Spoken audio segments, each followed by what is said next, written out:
जय Hind. Hello friends, कैसे हो आप सब लोग। तो फ्रेंड्स, आज के सेशन में बात करने वाले हैं पॉलिटी के बारे में। और पॉलिटी की आज ये ऐसी ज़बरदस्त क्लासेस होगी कि एनटीपीसी का इसमें जितने भी जो पॉलिटी के क्वेश्चन या टॉपिक है सारे टॉपिक को कवर करेंगे। और ये सेशन जो है देख कर जो है ज़रूर जो है यानी पेपर देने से पहले इस सेशन को ज़रूर एक बार पूरा दोगुने रफ्तार से या आधे रफ्तार से जैसे भी बन सके एक बार ज़रूर देखकर जाना है। क्योंकि आजकल जो ये रेलवे में क्वेश्चन पूछ रहे हैं किसी किसी एग्ज़ाम के पेपर में जो है किसी किसी शिफ्ट में 8 से 10 क्वेश्चन पॉलिटी से पूछे जा रहे हैं। और जितने भी क्वेश्चन पूछे जा रहे हैं किसी ना किसी टॉपिक से पूछे जा रहे हैं। और आज के सेशन में उन सभी टॉपिक को हम कवर करने वाले हैं। और ये जो है मैराथन होने वाला है। तो इसमें जो है संविधान को हम पूरा कवर करेंगे शुरू से लेकर जो है अंत तक। इसके जो टॉपिक है पहले हम टॉपिक को सिलेबस को देख लेते हैं। और इसी सिलेबस के थ्रू आज के जो सेशन में हर जो जितने टॉपिक दिए गए हैं हर टॉपिक को कवर किया जाएगा। जैसे सिलेबस देख लेते हैं। संवैधानिक विकास एवं विशेषताएं दिया गया है। भारतीय संविधान के स्रोत, संघ एवं राज्य क्षेत्र, अनुच्छेद एवं अनुसूचियाँ, ये सब टॉपिक जो है जो एनटीपीसी का सिलेबस है उसमें दिया गया है। प्रस्तावना, नागरिकता, मौलिक अधिकार, नीति निर्देशक तत्व, मौलिक कर्तव्य, राष्ट्रपति, उपराष्ट्रपति, संसद, राज्यसभा, लोकसभा, केंद्रीय मंत्रिपरिषद, राज्यपाल, राज्य विधानमंडल, न्यायपालिका, निर्वाचन आयोग, योजना आयोग, पंचायती राज, आपात उपबंध, संविधान संशोधन, राजभाषा, भारत का महान्यायवादी जिसे हम नियंत्रक एवं महालेखा परीक्षक कहते हैं, राजनीतिक दल, राष्ट्रीय प्रतीक, प्रमुख आयोग एवं संवैधानिक संस्थाएं, इन सभी टॉपिक को हम लोग जो है इसमें सारे टॉपिक को कवर करने वाले हैं। इसके अलावा और भी कुछ टॉपिक हम अलग से कवर करेंगे जिससे जो है क्वेश्चन करने से आसानी होगी। और इससे बाहर आपको पॉलिटी का क्वेश्चन एग्जाम में देखने को नहीं मिलेगा। ये गारंटेड है, गारंटेड है, गारंटेड है। और इसको जो है एक बार पेपर देने से पहले ज़रूर इसको दुगने रफ्तार से देखकर जाएं। तो चलते हैं, स्टार्ट करते हैं अपने इस सेशन को। पहले कुछ क्वेश्चन देख लेते हैं, उसके बाद फिर अपने सेशन को आगे बढ़ाते हैं। पहला क्वेश्चन ARRB ग्रुप डी का है। भारत के संविधान के संदर्भ में इनमें से संविधान सभा के निर्वाचित अध्यक्ष कौन थे। यहाँ पे नाम ले लिया है निर्वाचित। अगर निर्वाचित अध्यक्ष कहेगा तो डॉक्टर राजेंद्र प्रसाद हो जाएंगे। नेक्स्ट क्वेश्चन, ये जो है RRB group D, RRB JEE, RRB NTPC का क्वेश्चन है। स्वतंत्रता के बाद भारत के संविधान सभा के अध्यक्ष कौन थे। ये बोला है स्वतंत्रता के बाद भारत के संविधान सभा के अध्यक्ष कौन थे। वैसे वही वाला हो जाएगा, अस्थाई या अस्थाई कुछ नहीं दिया है तो doctor Rajendra Prasad. Next question, संविधान सभा के प्रारूप समिति के अध्यक्ष कौन है तो प्रारूप समिति जो है doctor BR Ambedkar. Next question, Bharat के संविधान सभा पर विचार सबसे पहले किसने किया था। तो अभी जब हम संवैधानिक विकास देखेंगे या वहाँ से ये सारे पॉइंट जो क्लियर होते चले जाएंगे। किसने कहा है तो MN राय महोदय कहे हैं। अब चलते हैं हम जो है टॉपिक को देखते हैं, फिर उसके बाद क्वेश्चन को क्या करेंगे। तो पहला टॉपिक है भारतीय संविधान का इतिहास। यानी इसमें जो हम लोग देखेंगे कि भारत के संविधान का जो है धीरे जो विकास कैसे कैसे हुआ। इसमें हर एक पॉइंट वेरी वेरी इंपॉर्टेंट है। यही ना बोला मैं कि अगर आप एग्ज़ाम देने जाना है तो एग्ज़ाम देने से पहले एक बार इस मैराथन को ज़रूर देख लेना है। 1895 ईस्वी को पहली बार स्वराज विधेयक के माध्यम से संविधान की मांग किसके द्वारा की गई थी तो तिलक जी के द्वारा की गई थी। ये प्रश्न कई बार पूछा गया है कि जो है पहली बार स्वराज विधेयक के माध्यम से मांग कब की गई थी तो 1895 ईस्वी में। दूसरी बार महात्मा गांधी जी ने क्या बोला था कि 1922 ईस्वी में पहली बार महात्मा गांधी जी ने बोला कि भारत का संविधान भारतीयों की इच्छा के अनुसार होगा। ये भी कई बार प्रश्न पूछा गया है कि भारत का संविधान भारतीयों की इच्छा के अनुसार होगा। ये किसने कहा है? तो महात्मा गांधी। कब कहे हैं? 1922 ईस्वी में। उसके बाद 1928 ईस्वी में मोतीलाल नेहरू जी ने पहली बार संविधान बनाने का प्रयास किया, जिसे नेहरू रिपोर्ट भी कहा जाता है। लेकिन यह जो है असफल रहा, क्योंकि जिन्ना इसको जो है मानने से इनकार कर दिया था। और सबसे पहली बार संविधान के निर्माण के लिए एक संविधान सभा हो, एक किसने कहा है? तो अभी इसके पीछे क्वेश्चन देखे थे हम लोग। तो 1934 ईस्वी में एम.एन. राय जी ने कहा था। एम.एन. राय जी का फुल फॉर्म नाम क्या होता है? मानवेंद्र राय। ये भी प्रश्न पूछा जाता है कि एम.एन. राय का फुल फॉर्म क्या है? तो मानवेंद्र राय। उसके बाद पिताजी का जो है जवाहरलाल नेहरू जी के पिता जो है मोतीलाल नेहरू जी 1928 ईस्वी में नेहरू रिपोर्ट दिए थे, लेकिन वो रिजेक्ट हो गया था। तो उनके पुत्र जो थे जवाहरलाल नेहरू जी, ये इनके बर्दाश्त नहीं हुआ और इन्होंने 1938 ईस्वी में कहा कि जो संविधान सभा का निर्माण किसके अनुसार होगा? वयस्क मताधिकार के आधार पर होगा। ये भी प्रश्न पूछा गया है कि पहली बार वयस्क मताधिकार पर के आधार पर संविधान सभा के निर्माण की बात किसने कही है? तो जवाहरलाल नेहरू। कब कहे हैं? तो 1938 ईस्वी को। उसके बाद अस्थायी मंजूरी कब मिलती है? तो अगस्त 1940 ईस्वी में मिलती है। यानी ब्रिटेन द्वारा अस्थायी मंजूरी कब मिलती है? 1940 ईस्वी में। और 1942 ईस्वी में ब्रिटेन सरकार द्वारा पूर्व मंजूरी दी गई, यानी पूरी, ये गलत लिखा गया, पूर्ण मंजूरी। अगर पूर्ण मंजूरी कहेगा तो कब दी गई थी? क्रिप्स मिशन के द्वारा 1942 ईस्वी में। उसके बाद फिर आया था 24 मार्च 1946 ईस्वी को कैबिनेट मिशन। तो प्रश्न पूछा जाता है किस मिशन द्वारा संविधान सभा का गठन किया गया था? तो कैबिनेट मिशन द्वारा। और कैबिनेट मिशन कब आया था? 24 मार्च 1946 ईस्वी को। और इसमें 3 सदस्य थे। तीनों सदस्य का नाम क्या है? पैंथिंग लॉरेंस, स्टेफर्ड क्रिप्स और अलेक्जेंडर। और इसमें जो अध्यक्ष कौन थे? तो पैंथिंग लॉरेंस। ये भी प्रश्न पूछा जाता है कि कैबिनेट मिशन में अध्यक्ष कौन थे? पैंथिंग लॉरेंस। अब इसी कैबिनेट मिशन के द्वारा अंतरिम सरकार का गठन होता है और संविधान सभा का गठन होता है। अब देश को चलाने के लिए किसका गठन होता है? अंतरिम सरकार का गठन होता है। अंतरिम सरकार का गठन कब होता है? 2 सितंबर 1946 ईस्वी को। और इस अंतरिम सरकार का कार्य क्या होता था कि जब तक संविधान निर्माण नहीं हो जाता है, तब तक देश का संचालन किस प्रकार होगा? अंतरिम सरकार के माध्यम से होगा। इस अंतरिम सरकार के प्रधानमंत्री कौन बनाए गए थे? तो जवाहरलाल नेहरू। और रक्षा मंत्री कौन इसमें थे? तो बलदेव सिंह। ये सब प्रश्न पूछा जाता है। रेल मंत्री इसमें कौन थे? तो अरोड़ा आसफ अली। गृह मंत्री कौन थे? तो सरदार वल्लभ भाई पटेल जी। कृषि मंत्री कौन थे? डॉक्टर राजेंद्र प्रसाद। उद्योग मंत्री कौन थे? जॉन मथाई। शिक्षा मंत्री कौन थे? अब्दुल कलाम आज़ाद। अब इसको याद कैसे करेंगे, यहाँ पे दिखाते हैं। जैसे अगर भारत के प्रथम पीएम की बात होगा तो कौन है? जवाहरलाल नेहरू। तो प्रथम पीएम ऐसे करके याद कर सकते हैं कि अंतरिम सरकार में भी पीएम कौन बने थे? जवाहरलाल नेहरू। अब रक्षा कौन कर सकता है? जिसके भुजाओं में बल हो, तो ऐसे करके याद कर सकते हैं। रक्षा मंत्री कौन थे? बलदेव सिंह थे। रेल मंत्री, तो इनको याद करना पड़ेगा कि रेल मंत्री कौन थे? अरोड़ा आसफ अली। अगर कृषि मंत्री, गृह मंत्री कहेगा तो गृह मंत्री यानी मुखिया क्या करता है? पूरे परिवार को बांध के रखता है। इसी प्रकार पटेल जी जो है पूरे भारत देश को एक में बांध के रखे थे।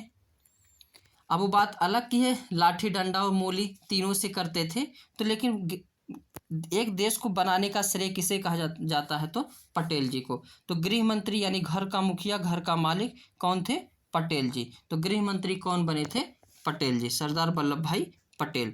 अब इनको सरदार की उपाधि जो है किसने दिया था? तो बारदोली की महिलाएं दी थी। ये प्रश्न कई बार पूछा गया है कि सरदार वल्लभ भाई पटेल को सरदार की उपाधि किसने दी थी? तो जो है बारदौली की महिलाएं। अब डॉक्टर राजेंद्र प्रसाद को सभी लोग जानते हैं। ये कृषि जो है बिहार के कृषि से के राजनेता थे, यानी बिहार में जो भी कृषि से संबंधित राजनेता उस टाइम पे थे, कौन थे? डॉक्टर राजेंद्र प्रसाद थे। इसीलिए जो कृषि मंत्री, इनको ऐसे करके याद कर सकते हैं कि कृषि मंत्री कौन थे? डॉक्टर राजेंद्र प्रसाद। उद्योग मंत्री को याद करना पड़ेगा, जॉन मथाई हैं। शिक्षा मंत्री अगर कहा जाएगा तो जो अब्दुल कलाम आज़ाद हैं, उस टाइम पे बहुत ज़्यादा जो है पढ़े लिखे व्यक्ति यही थे, और ये जो है पहले शिक्षा मंत्री भी बने थे। तो शिक्षा मंत्री कौन थे? अबुल कलाम आज़ाद। ये अब्दुल कलाम आज़ाद, ये अब्दुल नहीं है, ये अबुल है। क्या नाम है? अबुल कलाम आज़ाद। ये हमने अंतरिम सरकार देखा।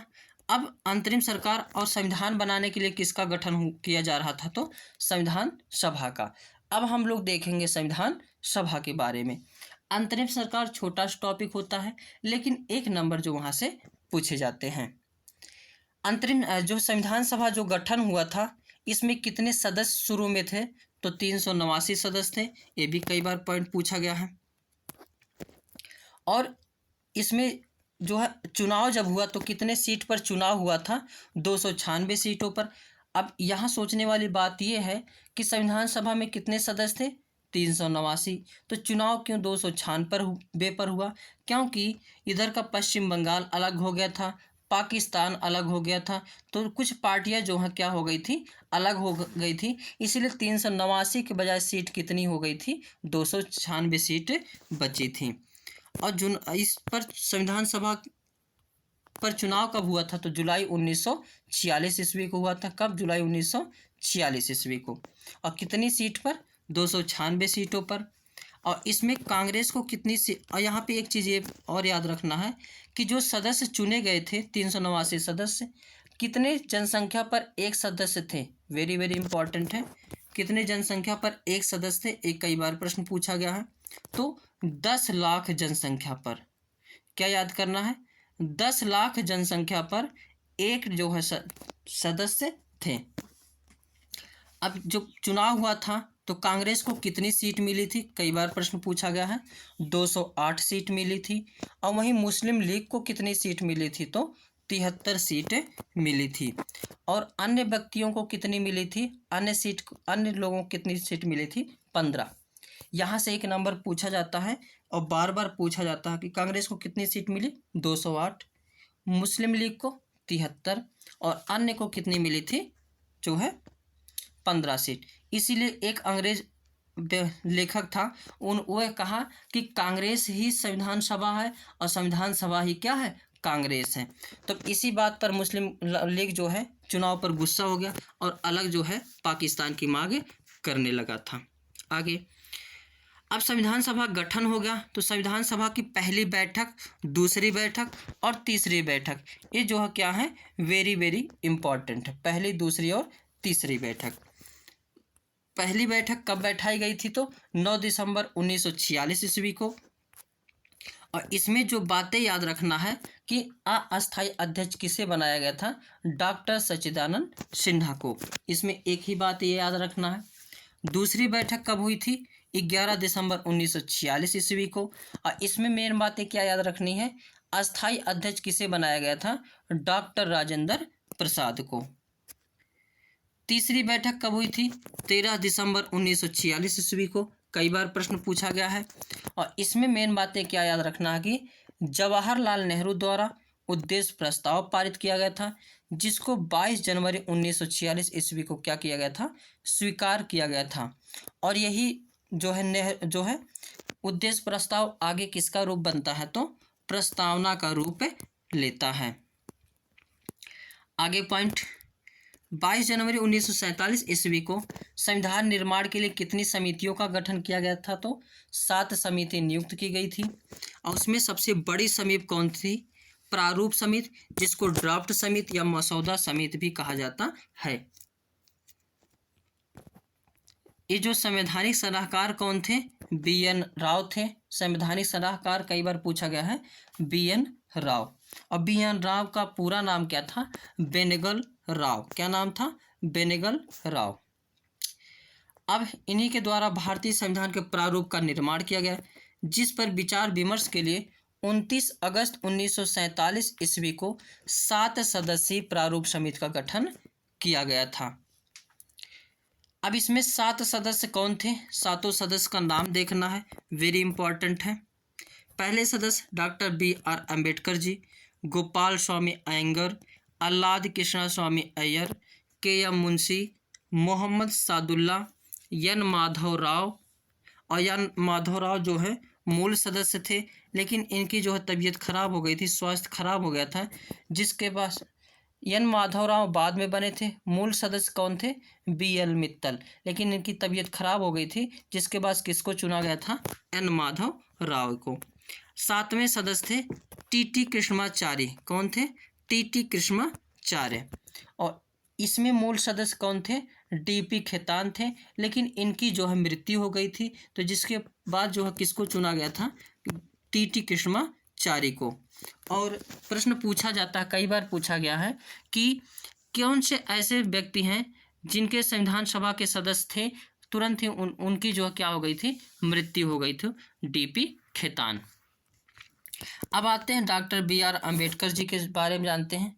Doctor B.R. अम्बेडकर संविधान जो है प्रारूप समिति के अध्यक्ष थे। अब ये जो है सबसे पहले कहाँ से चुने गए थे, तो पश्चिम बंगाल से चुने गए थे। लेकिन पश्चिम बंगाल जो है पाकिस्तान विभाजन के बाद किसका भाग बन गया था, पाकिस्तान का बन गया था। इसीलिए जो है डॉक्टर B.R. अम्बेडकर का पद समाप्त हो गया था। लेकिन इनके अंदर क्वालिटी थी, क्वालिटी को देखते हुए सभी लोगों ने मिलकर जो है इनको कहाँ से जिता के लाया था, तो महाराष्ट्र से। तो प्रश्न कई बार पूछा जाता है, पहले कहाँ से चुने गए थे, पश्चिम बंगाल से, और फिर बाद में जो है कहाँ से चुने गए थे, महाराष्ट्र से। अब किसी की क्वालिटी छुपती नहीं है, चाहे हीरा चाहे जहाँ रहे वो निखर जाता है, और सोना चाहे जहाँ भी गिरा रहे उसको सब लोग क्या करते हैं, उठा लेते हैं। तो अपने आप को सोने जैसा ढालो, ताकि कहीं पे भी रहो सब लोग क्या करें, खोजे कि ये बंदा कहाँ है। ऐसे ही डॉक्टर B.R. अम्बेडकर जी थे। ये जान लीजिए डॉक्टर B.R. अम्बेडकर जी एक भगवान के अवतार थे। इनको आप कह सकते हैं कि इन जिस प्रकार भगवान अवतार लेते हैं अपने भक्तों को मदद करने के लिए, ठीक उसी प्रकार डॉक्टर B.R. अम्बेडकर जो है जन्म लिए थे, जो नीच जाति, चमार जिसको कहते, या कई जाति ऐसी हैं जो पिछड़े वर्ग में आते थे, उनको इन्होंने क्या किया था, ऊपर उठाने के लिए पूरा मेहनत किए थे। और इनकी जो है पहले क्या होता था, जो उच्च नीच जाति का भेद था, इसलिए आर्टिकल इन्होंने 17 दिया है। आर्टिकल क्या दिया, 17, अस्पृश्यता का अंत किए हैं। इसीलिए डॉक्टर B.R. अम्बेडकर जी को वही नहीं पूछता है जो इनके बारे में जानता नहीं है। Doctor B.R. अम्बेडकर ऐसे शख्स हैं जिनको जो है पूरी दुनिया, पूरे विश्व मानती है कि कोई डॉक्टर B.R. अम्बेडकर जी थे, ये किसी अवतार से कम नहीं थे। आगे, संविधान के जनक किसे कहा जाता है, तो B.R. अम्बेडकर जी को कहा जाता है। और इनको पहले बंगाल से चुने गए थे, लेकिन विभाजन के बाद कहाँ से चुने गए थे, मुंबई प्रेसिडेंसी से संविधान सभा के अध्यक्ष चुने गए थे। Doctor B.R. अम्बेडकर जी को संविधान के जनक, जननी, शिल्पकार, वास्तुकार, रचनाकार आदि कहे जाते हैं। अब देखते हैं अध्यक्ष किस किस चीज़ के, कौन कौन से के जो है अध्यक्ष थे। अब जवाहरलाल नेहरू किस किस चीज़ के अध्यक्ष थे, संघ शक्ति समिति के अध्यक्ष थे, संघ राज्य समिति के अध्यक्ष, संघ संविधान समिति के अध्यक्ष। इन सभी तीनों के अध्यक्ष कौन थे, तो Jawaharlal Nehru. Very important point है। अब इसको याद कैसे करेंगे, मुखिया कौन जो था, पहला PM जवाहरलाल नेहरू थे, तो संघ का पूरा देखरेख कौन करेंगे, PM करेंगे। राज्य में भी सबका देखरेख उस समय कौन करते थे, PM करते हैं। संघ संविधान समिति यानी मेन चीज़ें, यहाँ पे भी संघ शब्द आ गया, तो इन तीनों के अध्यक्ष कौन है, जवाहरलाल नेहरू। आगे देखते हैं सरदार वल्लभ भाई पटेल, ये प्रांतीय समिति के अध्यक्ष थे। अब इनको कैसे याद करेंगे, इन्होंने उसमें 562 रियासतें थीं, कई बार प्रश्न पूछा जाता है, कि जब भारत स्वतंत्र हुआ उस समय रियासतें कितनी थी, तो 552 या फिर 562, ये दोनों ऑप्शन मिलता है। कहीं पे 552 माना जाता है, कहीं पर 562। तो ऑप्शन के अनुसार देखेंगे दोनों ऑप्शन एक में नहीं रहेगा। अगर दोनों ऑप्शन एक में रहता तो 562 को लगाना है। तो जब देश स्वतंत्र हुआ था तो कितनी रियासतें थी, तो 552 या 562। और सभी को मिलाने का काम किसने किया था, तो जवाहरलाल जो है सरदार वल्लभ भाई पटेल, इसीलिए इन्हें लौह पुरुष भी कहा जाता है। तो इन ये प्रांतों को एक साथ किए थे, तो प्रांतीय समिति के अध्यक्ष कौन हो जाएंगे, सरदार वल्लभ भाई पटेल जी। अब इन्होंने ही पहली बार जो है मूल अधिकार की बातें की थी 1931 ईस्वी में। 1931 ईस्वी में जब एक कांग्रेस के अध्यक्ष थे तो पहली बार मूल अधिकार की बातें किसने किया था, तो सरदार वल्लभ भाई पटेल। तो मूल अधिकार समिति के अध्यक्ष भी कौन है, सरदार वल्लभ भाई पटेल। अल्पसंख्यक यानी अल्पसंख्यकों के बारे में भी ये बातें करते थे, तो अल्पसंख्यक समिति के भी अध्यक्ष कौन है, सरदार वल्लभ भाई पटेल। ये जो है बुजुर्ग में होते थे, यानी जवाहरलाल नेहरू से कई साल बड़े थे, ऐसे करके। तो जो बड़ा व्यक्ति होता है वह सलाह देता है कि काम कैसे करना है। तो ये जो है सलाहकार समिति के भी क्या थे, अध्यक्ष थे। आगे तो ऐसे करके याद कर सकते हैं। तो प्रांतीय समिति के अध्यक्ष सरदार वल्लभ भाई पटेल, मूल अधिकार समिति के अध्यक्ष सरदार वल्लभ भाई पटेल, अल्पसंख्यक समिति के अध्यक्ष सरदार वल्लभ भाई पटेल, सलाहकार समिति के अध्यक्ष सरदार वल्लभ भाई पटेल। आगे देखते हैं, कार्य संचालन समिति के अध्यक्ष कौन थे, के.एम. मुंशी। और अगर केवल संचालन समिति के अध्यक्ष पूछेगा तो डॉक्टर राजेंद्र प्रसाद। अब इसको कैसे याद करेंगे, कन्फ्यूजन बना रहता है।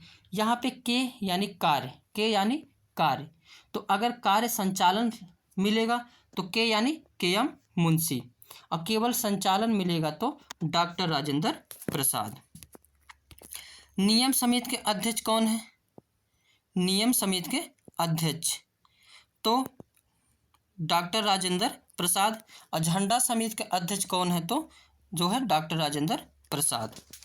कोई दिक्कत नहीं होगा। झंडा समिति के अध्यक्ष डॉक्टर राजेंद्र प्रसाद, नियम समिति के अध्यक्ष डॉक्टर राजेंद्र प्रसाद, संचालन समिति के अध्यक्ष डॉक्टर राजेंद्र प्रसाद। लेकिन अगर कार्य दिख जाएगा तो इसके कौन हो जाएंगे, के.एम. मुंशी। आगे देखते हैं, सब पॉइंट सेलेक्टेड हैं इसमें जो है, इसीलिए मैंने बोला कि पेपर देने से पहले एक बार इसको मैराथन को देख के ही जाना है।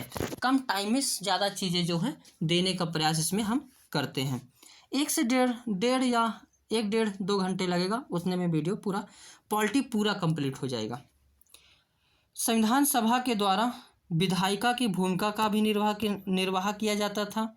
जब संविधान सभा विधायिका के रूप में कार्य करती थी तब इसकी अध्यक्षता कौन करते थे, जी.वी. मावलंकर यानी गणेश वासुदेव मावलंकर। यानी जब संविधान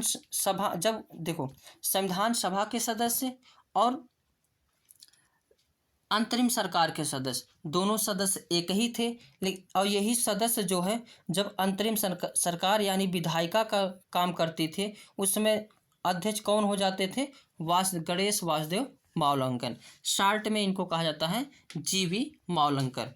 और यही जब संविधान सभा का कार्य करती थी यानी संविधान निर्माण का कार्य करती थी उसमें अध्यक्ष हो जाते थे डॉक्टर राजेंद्र प्रसाद। तो प्रश्न कई बार पूछा गया है कि जब विधायिका के रूप में कार्य करती है तो अध्यक्ष कौन होते थे, गणेश वासुदेव मावलंकर। और जब यही संविधान निर्माण का कार्य करती थी तो कौन अध्यक्ष हो जाते थे, डॉक्टर राजेंद्र प्रसाद। आगे देखते हैं, संविधान सभा के द्वारा 22 जुलाई 1947 ईस्वी को राष्ट्रीय ध्वज को स्वीकृति प्रदान की गई। कई बार प्रश्न पूछा गया है कि राष्ट्रीय ध्वज को स्वीकृति कब मिली थी, तो 22 जुलाई 1947 ईस्वी को। 14 सितंबर 1949 ईस्वी को हिंदी को राजभाषा के रूप में मान्यता प्रदान की गई, इसलिए 14 सितंबर को क्या मनाया जाता है, हिंदी दिवस के रूप में मनाया जाता है। कई बार प्रश्न पूछा गया है कि हिंदी दिवस कब मनाया जाता है, तो 14 सितंबर को। राजभाषा को मान्यता कब मिली थी, तो 14 सितंबर 1949 ईस्वी को। और थोड़ा सा यहाँ 1-2 बातें और जान लेते हैं। अगर विश्व हिंदी दिवस कहेगा तो 10 जनवरी, पॉइंट जो है नोट कर लेना कि विश्व हिंदी दिवस कब मनाया जाता है, 10 जनवरी को मनाया जाता है। और हिंदी दिवस 14 सितंबर को, और 21 फरवरी को मातृभाषा दिवस मनाया जाता है। मातृभाषा दिवस कब मनाया जाता है तो 21 फरवरी को। ये 3 डेट वेरी इंपॉर्टेंट हैं। आगे देखते हैं। 24 जनवरी 1950 ईस्वी को राष्ट्रीय गीत एवं राष्ट्रीय गान को मान्यता प्रदान की गई थी। वेरी वेरी इंपॉर्टेंट है। राष्ट्रीय गीत एवं राष्ट्रीय गान को मान्यता कब प्राप्त हुई थी तो 24 जनवरी 1950 ईस्वी को। अब राष्ट्रीय गीत के बारे में जान लेते हैं। सबसे पहली बार 1896 ईस्वी में कांग्रेस अधिवेशन में क्या गया था तो जो है राष्ट्रीय गीत गाया गया था। और राष्ट्रीय गान कब पहली बार गाया गया था तो 1911 ईस्वी में दिल्ली के दरबार में गाया गया था। और राष्ट्रीय गीत क्या है, विजयी जो है वंदे मातरम है। और राष्ट्रीय गान क्या है तो जन गण मन अधिनायक जय है। राष्ट्रीय गान कितने सेकंड में गाया जाता है तो 52 सेकंड में गाया जाता है। और जो है वंदे मातरम यानी राष्ट्रीय गीत कितने सेकंड में गाया जाता है तो 62 से 65 सेकंड में गाया जाता है। राष्ट्रीय गीत कहाँ से लिया गया है तो बंकिम चंद्र चटर्जी की पुस्तक थी एक, आनंद मठ, वहीं से जो है ये चीज़ें का क्या किया गया, लिया गया है। आगे देखते हैं। डॉक्टर राजेंद्र प्रसाद को भारत के प्रथम राष्ट्रपति घोषित किया गया था। अगर पूछा जाएगा भारत के प्रथम राष्ट्रपति कौन थे बने थे तो डॉक्टर राजेंद्र प्रसाद। और कब बनाए गए थे 24 जनवरी 1950 ईस्वी को। और 24 जनवरी को ही संविधान सभा की जो है अंतिम बैठक भी थी। संविधान सभा की अंतिम बैठक कब हुई थी तो 24 जनवरी 1950 ईस्वी को। और 24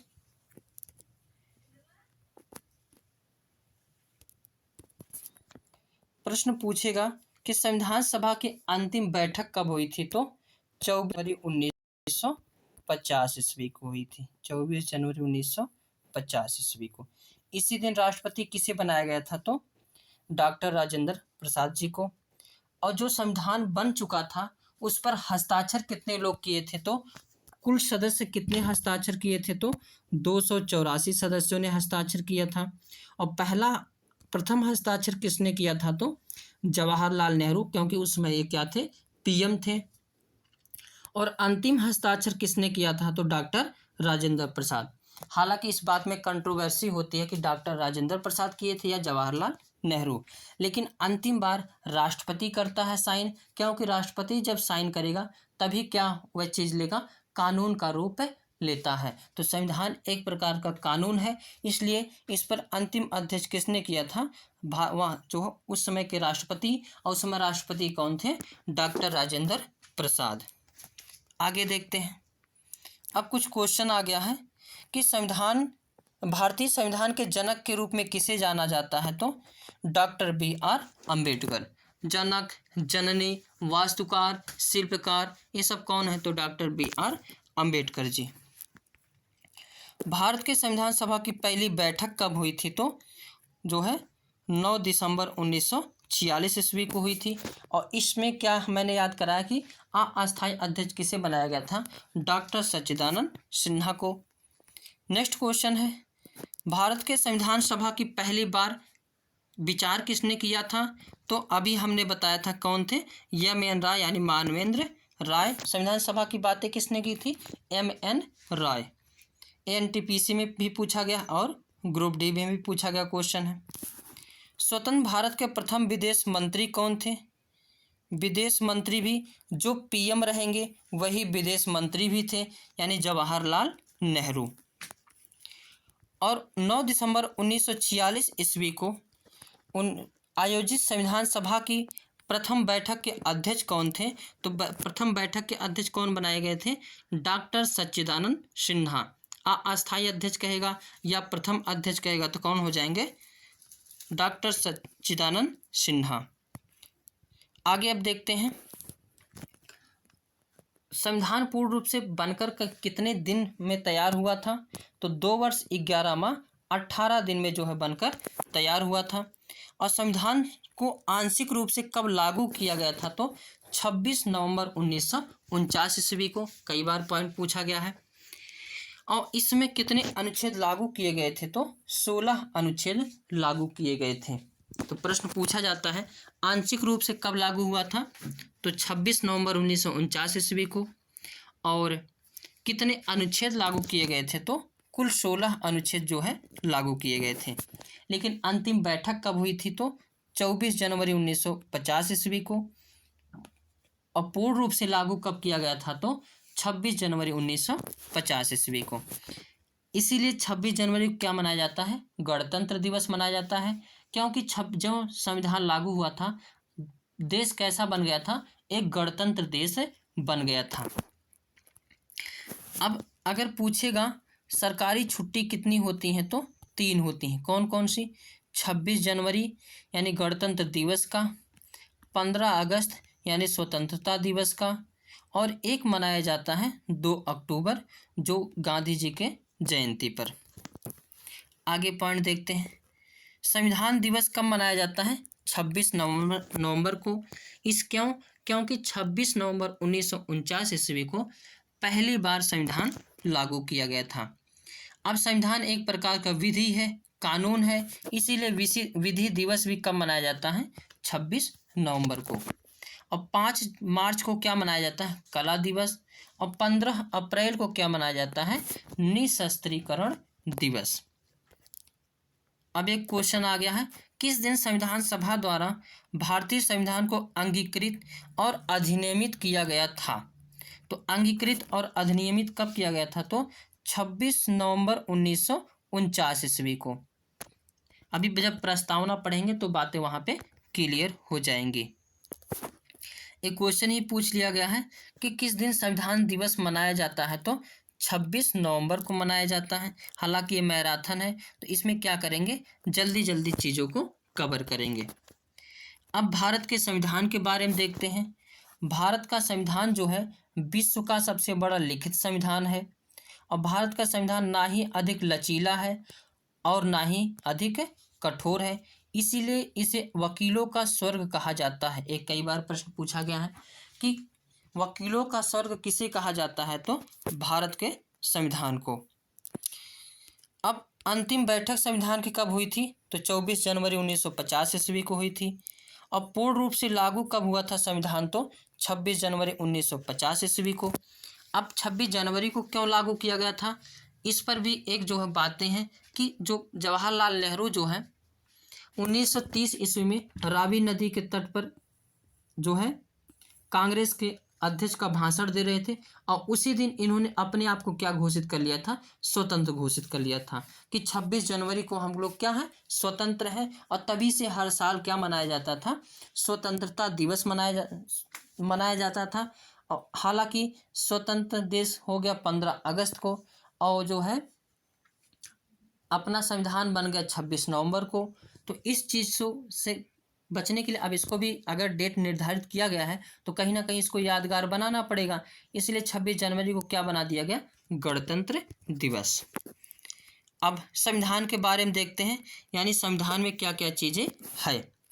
संविधान में कुल पेज कितने हैं? तो मूल संविधान में 251 पेज है। और मूल संविधान किस भाषा में लिखा गया है? तो अंग्रेजी भाषा में लिखा गया है। और संविधान सभा की कुल बैठक कितनी हुई है? तो 165 + 1 यानी 166। 165 तो वैसे बनी थी, और 24 जनवरी को भी एक बैठक हुई थी, तो 166 बैठक। और संविधान के निर्माण में कुल वाचन कितने हुए थे? तो 3 वाचन। और कुल शब्द कितने हैं? तो 1,17,369 शब्द हैं। और कौन सा शब्द केवल एक बार प्रयोग है? तो गणतंत्र शब्द केवल एक बार प्रयोग है। और संविधान निर्माण में कुल दिन कितने लगे थे? तो 2 वर्ष 11 माह 18 दिन। अगर कुल खर्च पूछेगा संविधान में तो कई बार प्रश्न ये सारे पॉइंट पूछे जाते हैं। 64 लाख रुपए। कितने? 64 लाख। कुल आर्टिकल कितने हैं? तो 395 हैं। तब भी 395 थे, अब भी 395 हैं। वैसे तो अगर आर्टिकल देखा जाएगा तो 465 हो गए हैं, लेकिन माना कितना जाता है? 395 ही माना जाता है। आगे कुल अनुसूची कितनी है? मूल संविधान में तो 8 अनुसूची थी, लेकिन वर्तमान में कितनी अनुसूची हैं? तो 12 अनुसूची है। अभी सारे अनुसूची को एक साथ हम लोग देखेंगे। और जब संविधान निर्माण यानी संविधान सभा में कितनी महिलाएं थी? तो 15 महिलाएं थी। और संविधान सभा पर कुल हस्ताक्षर यानी संविधान बन के जब तैयार हुआ उस पर कुल हस्ताक्षर कितने लोगों के हुए थे? तो 284 लोगों का। और प्रथम हस्ताक्षर किसका था? जवाहरलाल नेहरू का।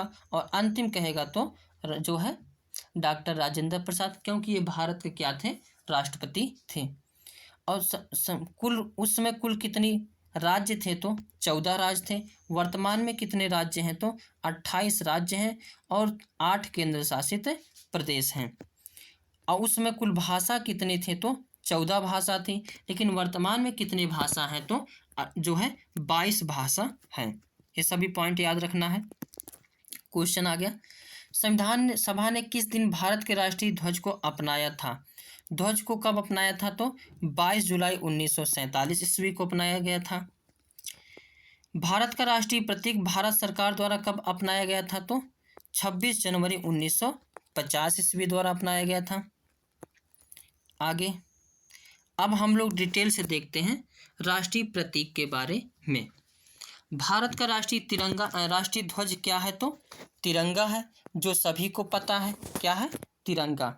अब भारत के जो तिरंगे का अनुपात है किस अनुपात में है? यानी लंबाई चौड़ाई, लेकिन यहाँ पे लिखा गया है चौड़ाई और लंबाई का अनुपात। चौड़ाई और लंबाई का अनुपात। तो चौड़ाई और लंबाई का अनुपात कितना है? 2:3। अगर लंबाई और चौड़ाई का पूछेगा तो 3:2। इस चीज़ को ध्यान रखना, वो पेपर में घुमा देता है। तो यहाँ पे सब लोग याद करते हैं 3:2, 3:2, 3:2, लेकिन वहाँ पूछ लेगा चौड़ाई और लंबाई का अनुपात कितना है? तो 2:3 हो जाएगा।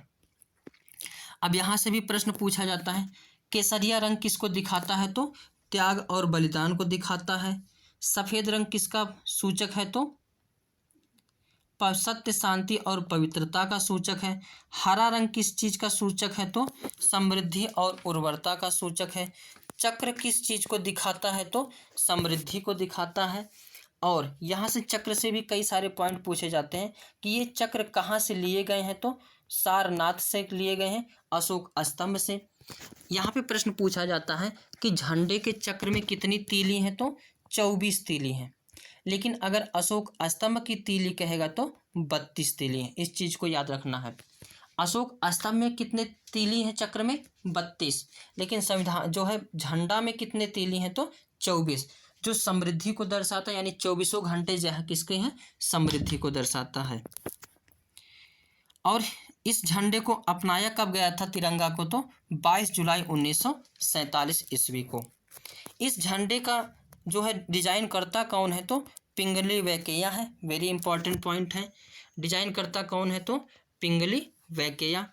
और ध्वज की माता किसे कहा जाता है? तो मैडम भीकाजी कामा को। किसे कहा जाता है? मैडम भीकाजी कामा को। भारतीय ध्वज संहिता 2002 को 26 जनवरी 2002 को पूरे देश में लागू कर दिया गया। प्रश्न पूछा जाता है कि भारतीय ध्वज संहिता क्या है और कब लागू किया गया था? तो 26 जनवरी 2002 को लागू कर दिया गया था। और इसमें यह कहा गया था कि आर्टिकल 19 फर्स्ट के तहत सभी नागरिकों को जो है ध्वज प्रदर्शन का मूल अधिकार है। पहले क्या होता था? केवल लाल किला पर झंडा फहराया जाता था, लेकिन अब जो है कोई भी व्यक्ति कहीं भी झंडा को क्या कर सकता है? फहरा सकता है। किसके तहत? तो भारतीय ध्वज संहिता 2002 के तहत। ये भी प्रश्न कई बार पूछा गया है। आगे देखते हैं। अब हम लोगों का राष्ट्रीय गान क्या है? तो जन गण मन अधिनायक ये है। और राष्ट्रीय गान को कब अपनाया गया था? 24 जनवरी 1950 ईस्वी को अपनाया गया था। और ये पहली बार कब गाया गया था? तो 27 दिसंबर 1911 ईस्वी को गाया गया था। कहाँ गाया गया था? दिल्ली दरबार में गाया गया था। और इसके रचयिता कौन है? तो रविन्द्रनाथ टैगोर जी हैं। और ये कितने सेकंड में गाया जाता है? तो 52 सेकंड में। आगे पॉइंट देखते हैं। राष्ट्रीय गीत। राष्ट्रीय गीत क्या है? तो वंदे मातरम है। और इसके लेखक कौन है? तो बंकिम चंद्र चटर्जी। कौन है? बंकिम चंद्र चटर्जी हैं। और ये कहाँ से लिया गया है तो आनंद मठ से लिया गया है। और आनंद मठ के लेखक कौन है तो बंकिम चंद्र चटर्जी जी हैं। और राष्ट्रीय गीत कितने समय में गाया जाता है तो 62 सेकंड में गाया जाता है। कितने? 62। और पहली बार इसको कब गाया गया था तो 1896 के कांग्रेस अधिवेशन में गाया गया था। और राष्ट्रीय गीत को कब अपनाया गया था तो 24 जनवरी 1950 ईस्वी को अपनाया गया था। आगे पॉइंट देखते हैं। अशोक चिन्ह। अशोक चिन्ह क्या है तो भारत का अशोक जो है सॉरी दोस्तों, राष्ट्रीय चिन्ह क्या है भारत का तो अशोक है। और अशोक कहाँ से लिया गया है तो सारनाथ से लिया गया है। सारनाथ के अशोक स्तंभ से लिया गया है। और इसमें ये चारों तरफ क्या है, 4 शेर है। प्रश्न पूछा जाता है कि चारों शेर जो है आपस में पीठ सटाए हुए क्या है, खड़े हुए हैं। और इस पर क्या लिखा हुआ है, सत्यमेव जयते लिखा गया है। किस लिपि में लिखा गया है तो देवनागरी में लिखा गया है। और सत्यमेव जयते कहाँ से लिया गया है तो मुंडकोपनिषद से लिया गया है। और इसका अर्थ क्या है तो सत्य की सदैव विजय होती है। और ये अशोक स्तंभ को किसने कब अपनाया गया था तो 26 जनवरी 1950 ईस्वी को। और राष्ट्रीय वाक्य, अगर भारत का राष्ट्रीय वाक्य पूछ लेगा तो क्या है, सत्यमेव जयते। नेक्स्ट, राष्ट्रीय पशु। राष्ट्रीय पशु क्या है तो बाघ है, जो 1973 ईस्वी को अपनाया गया था। एक प्रश्न पूछा जाता है कि बाघ से पहले भारत का राष्ट्रीय पशु क्या था तो शेर था। क्या था? शेर था। लेकिन 1972 ईस्वी के जो है प्राकृतिक जो है संरक्षण के तहत 1973 ईस्वी में जो है बाघ रिजर्व घोषित किया गया था। और इसी बाघ रिजर्व में जो है इसके बाद 1973 ईस्वी को ही राष्ट्रीय पशु क्या बनाया गया था, बाघ। कई बार प्रश्न पूछा गया है, इनका वैज्ञानिक नाम इसका क्या है तो पैंथेरा टाइग्रिस। और पहले क्या था राष्ट्रीय पशु, शेर। राष्ट्रीय पक्षी वर्तमान में क्या है तो मोर है। और इसको कब अपनाया गया था तो 26 जनवरी 1963 ईस्वी को। और इसका वैज्ञानिक नाम क्या है तो पाओ क्रिस्टेटस। एक वैज्ञानिक नाम से क्वेश्चन पूछा जाता है। मानव का वैज्ञानिक नाम क्या है, होमोसेपियंस। मेढक का क्या है तो राना टिग्रिना। व्यक्ति का क्या नाम है, आम का क्या है तो मैंगी फेरा इंडिका। राष्ट्रीय पुष्प भारत का क्या है तो कमल है। और इसका वैज्ञानिक नाम क्या है तो नीलम्बियन न्यूसीफेरा। भारत का राष्ट्रीय खेल क्या है, हॉकी है। वैसे भारत का राष्ट्रीय खेल हॉकी कोई भी नहीं है, हॉकी नहीं है। लेकिन इसको जो है लगातार 1986 ईस्वी में कई सारे हम लोग जो है स्वर्ण पदक जीत लिए थे। इसीलिए जो है भारत का राष्ट्रीय खेल किसे बना दिया गया तो हॉकी को। हालांकि अगर साइट पर देखेंगे भारत के साइट पर राष्ट्रीय खेल तो वहाँ पे हॉकी नहीं दिखाएगा। लेकिन क्वेश्चन जो है आंसर जो हॉकी को ही लगाना है। अब राष्ट्रीय वृक्ष भारत का क्या है तो बरगद है। और बरगद का वैज्ञानिक नाम क्या है, फिकस बेंगलेसिस। भारत का राष्ट्रीय लिपि कौन सी है तो देवनागरी लिपि है। और भारत का राष्ट्रीय नदी क्या चीज़ है तो गंगा है, जो 4 नवंबर 2008 को अपनाई गई थी। और इसी राष्ट्रीय जो है गंगा में क्या पाया जाता है, डॉल्फिन पाया जाता है। और डॉल्फिन जो है किसका सूचक है तो प्रदूषण के सूचक हैं। यानी डॉल्फिन की संख्या में कमी होना मतलब जो है गंगा में प्रदूषण का बढ़ना। राष्ट्रीय विरासत पशु क्या है तो हाथी है, जो 21 अक्टूबर 2010 को जो है अपनाया गया था। और राष्ट्रीय जलीय जीव क्या है तो डॉल्फिन है, जो 18 मई 2010 को अपनाया गया था। राष्ट्रीय मुद्रा कौन सा है तो रुपया का है, जो ये वाला निशान है। इसको किसने दिया था, एक बालक जो है IIT का स्टूडेंट था, वह दिया था रुपए। और राष्ट्रीय मुद्रा इसको कब अपनाया गया था, 15 जुलाई 2010 ईस्वी को। राष्ट्रीय फल क्या है तो आम है, जिसको मैंगी फेरा इंडिका कहा जाता है। यानी जो है आम का वैज्ञानिक नाम क्या है, मैंगी फेरा इंडिका। राष्ट्रीय दिवस कितने हैं तो 3 हैं, 15 अगस्त, 26 जनवरी और 2 अक्टूबर। 15 अगस्त यानी जो है स्वतंत्रता दिवस, 26 जनवरी यानी गणतंत्र दिवस और 2 अक्टूबर यानी गांधी जयंती। भारत का जो है राष्ट्रीय कैलेंडर क्या है तो शक संवत पर आधारित है और इसे कब अपनाया गया था तो 22 मार्च 1957 ईस्वी को। और इसका प्रथम माह कौन सा होता है चैत्र और अंतिम माह कौन सा होता है फाल्गुन।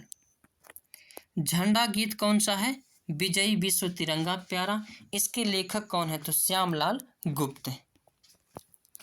आगे, भारत का राष्ट्रीय खेल किसे कहा जाता है तो हॉकी को माना जाता है।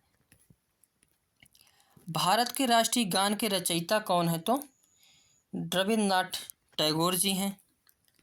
भारत के राष्ट्रगीत के रचयिता कौन है तो बंकिम चंद्र चटर्जी जी हैं। एनटीपीसी 2016, एनटीपीसी 2017 में भी पूछा गया प्रश्न है। भारत का राष्ट्रीय प्रतीक क्या किस सम्राट द्वारा निर्मित सिंह कैपिटल का एक प्रतिरूप है तो सम्राट अशोक। किसके द्वारा है सम्राट अशोक। जब सम्राट अशोक की थोड़ी सी कहानी देख लेते हैं। सम्राट अशोक जब जो है राजा नहीं बना था उससे पहले कहाँ का जो राज्यपाल था ये भी प्रश्न पूछा जाता है दक्षिणी भारत का था। और जब इसके पापा बिहार में जो है कर रहे थे शासन तो जम्मू कश्मीर में विद्रोह हो गया था। तो जम्मू कश्मीर में विद्रोह को जो है दबाने के लिए इनके पापा अपने इसके बड़े भाई को भेजे लेकिन वह इसको दबा नहीं पाए। तब किसको भेजा गया था अशोक को। अशोक यहाँ जितने लोग विद्रोही थे सबको काट डाला। उसके बाद बोला पापा पापा वहाँ का विद्रोह शांत हो गया। बोले कैसे शांत किए बेटा तो बोले सारे लोगों को मार डाला। तो ऐसा था अशोक। लेकिन एक कलिंग का युद्ध हुआ था जो जब ये राजा बना था उसी के 8 वर्ष बाद जस्ट कौन सा युद्ध हो गया था कलिंग का युद्ध हुआ था 261 ईस्वी पूर्व में। और युद्ध हुआ था किसके लिए लड़की के लिए हुआ था एक नचनिया के लिए हुआ था। एक नचनिया एक लड़की के कारण ये 261 ईस्वी में कलिंग का युद्ध हो गया था। प्रश्न पूछा जाता है कलिंग कहाँ है तो उड़ीसा में है। और जब यह युद्ध हुआ तो उसमें कई लाखों लोग जो है बेघर हो गए। कई लाखों लोग मृत शैया पर लेटे हुए थे कहार रहे थे। किसी की विधवा पत्नी रो रही थी किसी के बच्चे का गला काटा था। इतना मर्मम मतलब इतना नृसंहार युद्ध था कि यह युद्ध में गया और देखा। इसके बाद वहीं से जो है क्या कर दिया युद्ध को त्याग दिया। तभी से यह क्या बन गया अशोक महान बन गया। इसकी एक कहानी और मिलती है कि यह अपने 99 भाइयों को मार करके राजा बना था। तो सबसे क्रूर शासक था। लेकिन कलिंग युद्ध के बाद यह सुधर गया था इसलिए यह क्या कहलाने लगा एक महान शासक कहलाने लगा। आगे देखते हैं सत्यमेव जयते कहाँ से लिया गया है तो मुंडकोप निषद से लिया गया है। ये एनटीपीसी 2016, एनटीपीसी 2017, एनटीपीसी 2021 में पूछा गया प्रश्न है। अब हम लोग चलते हैं आगे। अभी हमने टॉपिक देख लिया संविधान का विकास और राष्ट्रीय चिन्ह। अब टॉपिक थर्ड है। टॉपिक आज के सेशन का टॉपिक थर्ड है भाषा। अब क्या चीज़ देखेंगे भाषा से संबंधित देखते हैं। भाषा कौन सी अनुसूची में है तो 8वीं अनुसूची में है। किस भाग में है तो भाग 17 में है। और किस आर्टिकल में है तो 343 से 351 तक। ये सारे प्रश्न पूछे जाते हैं। भाषा का वर्णन किस अनुसूची में है 8वीं अनुसूची में। किस भाग में है तो 17वें। किस आर्टिकल में है तो 343 से 351। अब पॉइंट को देखते हैं। जब संविधान प्रारंभ हुआ था उस समय कितनी भाषाएं थी तो 14 भाषाएं थी। लेकिन वर्तमान में कितनी भाषाएं हैं तो जो है 22 भाषा है। वर्तमान में कितनी भाषा हैं तो 22 भाषा हैं। अब इन 22 भाषाओं को क्या करेंगे हम लोग धीरे धीरे याद कर लेंगे। डरना नहीं है ऐसे याद करवा देंगे कि चुटकी से याद हो जाएगा। कैसे अब जो इधर यूपी का बंदा होगा उसको हिंदी संस्कृत उर्दू पता ही होगा कोई दिक्कत नहीं है। हिंदी संस्कृत उर्दू और इसी के जस्ट ऊपर होता है पंजाबी। तो 4 भाषा याद कर लें हिंदी संस्कृत उर्दू और पंजाबी। अब Hindi UP Sanskrit UP Urdu UP Punjabi भी एक प्रकार की जो है धार्मिक भाषा है। तो हिंदी संस्कृत उर्दू और पंजाबी 4 याद हो गए। और 4 जो है नीचे का याद कर लेंगे दक्षिणी भारत का द्रविड़ भाषा की तमिल तेलुगु कन्नड़ मलयालम। अब जैसे जैसे मैं याद करा रहा हूँ ऐसे ही याद करना आप सभी को। 4 भाषा कौन सी याद करना? तमिल, तेलुगु, कन्नड़ और मलयालम। 21 भाषा है तो द्रविड़ भाषा, द्रविड़ परिवार की भाषा है। अब मराठा, नीचे महाराष्ट्र है, यहाँ दक्षिणी भारत में महाराष्ट्र बच जाता है तो मराठी, गुजरात बचता है तो गुजराती, उधर बांग्ला, असमिया, कश्मीरी और उड़िया। क्या है? उड़िया। कितने शब्द हो गए, कितने भाषा याद हो गए? 14। कैसे? हिंदी, संस्कृत, उर्दू, पंजाबी 4 यूपी से याद कर लेना है, 4 नीचे वाले भाषा से याद कर लेना है, तमिल, तेलुगु, कन्नड़ और मलयालम। अब इधर जो भारत के इधर 2 छूटा है, महाराष्ट्र और गुजरात छूटा है, तो ये 2 याद कर लेना है, महाराष्ट्र में मराठी, गुजरात में गुजराती। कितने हो गए? 10 हो गए। अब इधर 4 याद कर लेना है, बंगाल में बंगला, असम में असमिया, जम्मू जो कश्मीर में कश्मीरी और उड़ीसा में उड़िया। 14 भाषा याद हो गए। अब 15वीं भाषा जो है सिंधी है, कई बार प्रश्न पूछा गया है। 15वीं भाषा कौन सी है? सिंधी है, जो 21वां संविधान संशोधन के द्वारा क्या किया गया था? जोड़ा गया था। कितने हो गए भाषा? 15 हो गए। अब 16, 17 और 18 इसके 71वें संविधान संशोधन द्वारा 3 भाषा जोड़ी गई थी 1992 ईस्वी में। कौन कौन सी? नेपाली, मणिपुरी और कोंकणी। इसका ट्रिक याद करना है, नमक। नेपाली, मणिपुरी और कोंकणी। अब 92 में हुआ था। अब जो है 71वां संविधान संशोधन कब हुआ था? 92। अब 92 से याद कर लेंगे कि 92वां संविधान संशोधन द्वारा कितनी भाषा जोड़ी गई थी? जो है 18 वहाँ हो गई, 19, 20, 21 और 22। कितनी आसानी से याद हो जाएगा। बोडो, डोगरी, मैथिली, संथाली। 4 कैसे याद कर लेना है इसको? बोडो, डोगरी, मैथिली, संथाली एक साथ याद करना है। बोडो, डोगरी, मैथिली, संथाली 92वां संविधान संशोधन द्वारा जोड़ा गया था। कितने भाषा हो गए? 15। 4 कैसे याद करना है? हिंदी, संस्कृत, उर्दू और पंजाबी। 4 नीचे का याद कर लेते हैं, तमिल, तेलुगु, कन्नड़ और मलयालम। एक एक जो है शब्द लिखते चलें, क्या क्या है? हिंदी, संस्कृत, उर्दू, पंजाबी, तमिल, तेलुगु, कन्नड़, मलयालम। कितने भाषा हो गए? 8। इधर तुम्हारा गुजरात में गुजराती छूटा था, महाराष्ट्र में मराठी छूटा था। अब उधर बंगाल में बांग्ला, उड़ीसा में उड़िया, सिक्किम जो है असम में असमिया और पश्चिम बंगाल में बंगाली। कितने हो गए? 14 हो गए होंगे। अब 15वीं भाषा कौन सी है? सिंधी है। और 16वीं, 17वीं, 18वीं के लिए नमक ट्रिक याद करना है, नेपाली, मणिपुरी और कोंकणी। और 21 जो 19वीं, 20वीं, 21वीं और 22वीं के लिए बोडो, डोगरी, मैथिली और संथाली 4 भाषा याद कर लेना। आसानी से 22 भाषा याद हो गए।